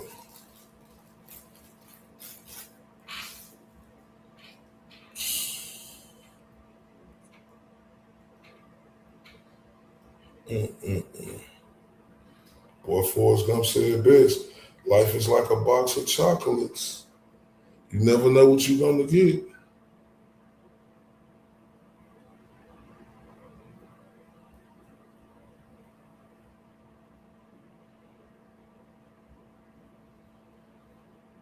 I just saying,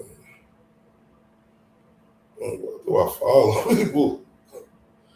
You know, like they just want the drama. Cause, you know, like they had no problem getting the word out on the drama.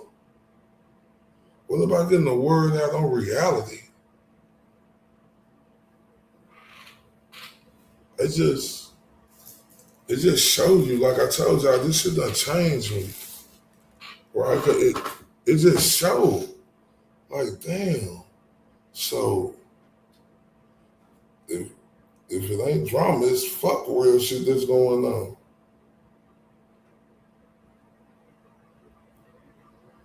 Mm. Mm, mm, mm.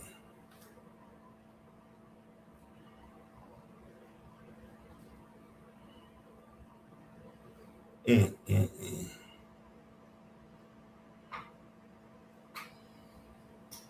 And sometimes it feel like a slap in the face.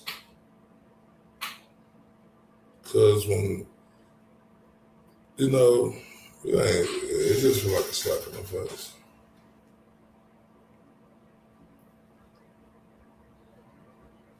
Like, I got the same meaning and aggression and this it's about Richard Allen and people ain't, they don't give a fuck.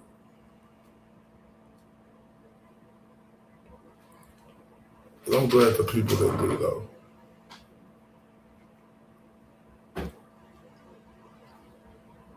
But I know the ones who don't give a fuck.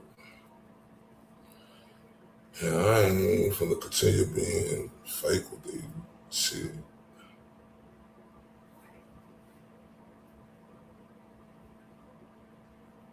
You know.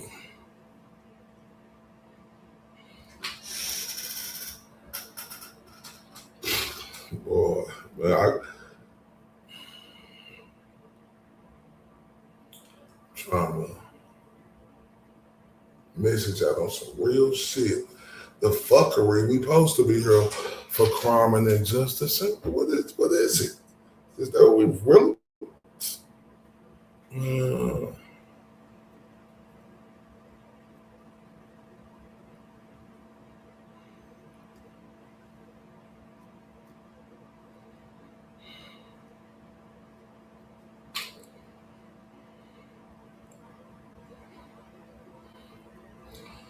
And it'd be some of the same ones who was throwing shots to make you out to be the drama. You see them motherfuckers right in the mix of it. Fuck out of here.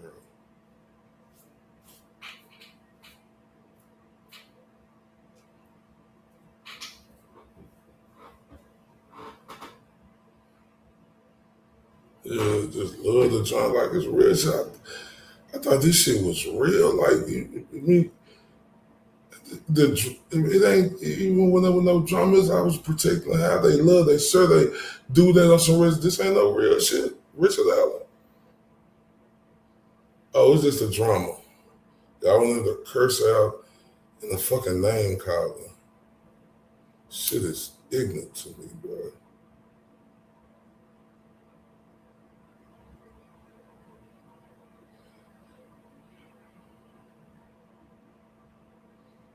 That shit ain't gonna stop me. It'll just motivate me to go harder.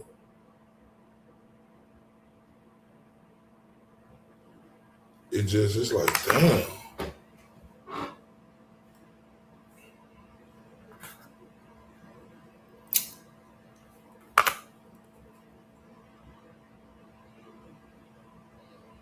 You see, where it is.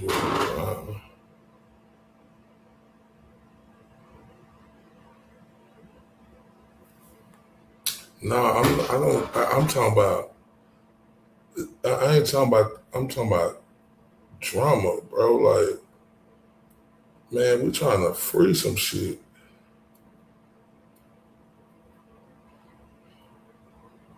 And like, anybody who's going to go, I was going to them because I was with that. But shit, it's about freeing that man now. I ain't with that shit. And then when I was like, I made it to be the problem of the shit.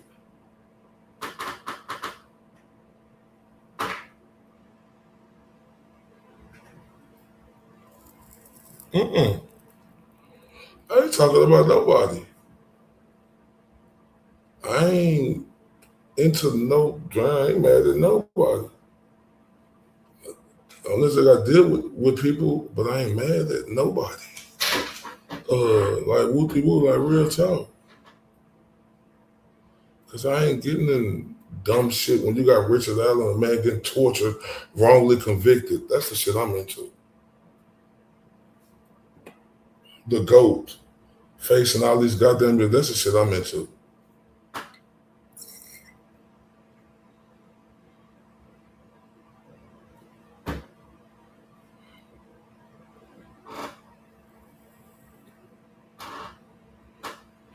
And I'm gonna let everybody know who do rock with me.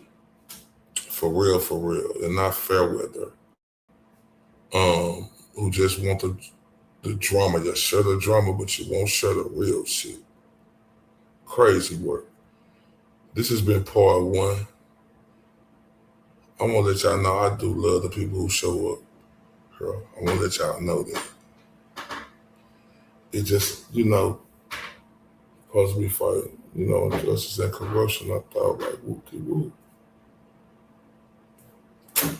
It's what it is, but let me turn up for y'all real quick.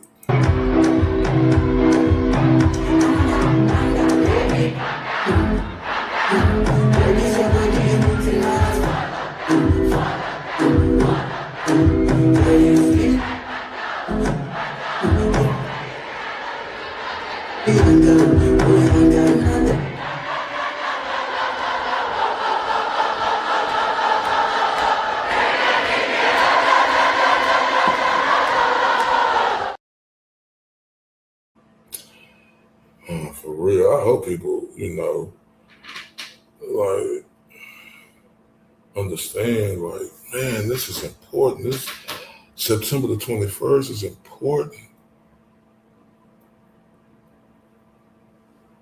It's important.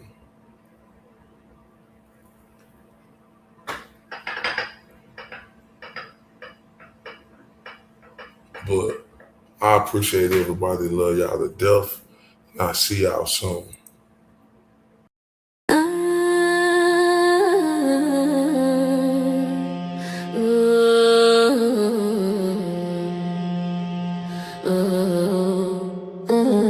I'm not the one, yeah. I'm the right one, I'm the right one, yeah. I'm the right one, yeah. I'm the right one, yeah. I'm the right one, yeah. I'm the right one, yeah. I'm the right one, yeah. I'm not the one, I'm the right one. I walk in like a vertical. cold, look clear, aim. You wanna smoke, I heard it. You talk big, all wordy, all bark, no bite. You can't win this fight. I seen your hand shake when the room got quiet.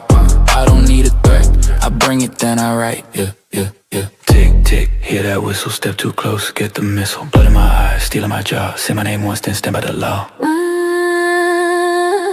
I'm not the one, yeah. I'm the right one, yeah. I'm not the one, yeah. I'm the right one, yeah. You came for when you left with none. I'm the right one, yeah. I'm not the one, yeah. I'm the right one, yeah, yeah, yeah. I don't just a crowd, I let them come. I stare here hard like a loaded drum. You keep on talking, I keep on moving. Your chest gets loud, but your legs ain't proving. You want that title, you want that crown. I take one look and I shut it down. I cries when the flow gets mean. I came in clean, let the scene pristine. Tick, tick, hear that whistle, step too close, get the missile. Blood in my eyes, stealing my jaw. Say my name once, then stand by the law. I'm not the one, yeah. I'm the right one, yeah. I'm not the one, yeah. I'm the right one, yeah. You came for when you left with none. I'm the right one, yeah. I'm not the one, yeah. I'm the right one, yeah, yeah, yeah, yeah. I don't bend, I don't break, I don't flinch, I don't fake. Every shot you throw just feeds my pace. Every lie you spit, I put back in your face. I'm not the one, yeah. I'm the right one, yeah. I'm not the one, yeah. I'm the right one, yeah. I'm not the one, yeah. I'm the right one, yeah. You came for when you left with none. I'm the right one, yeah. I'm not the one, yeah. I'm the right one, yeah, yeah, yeah.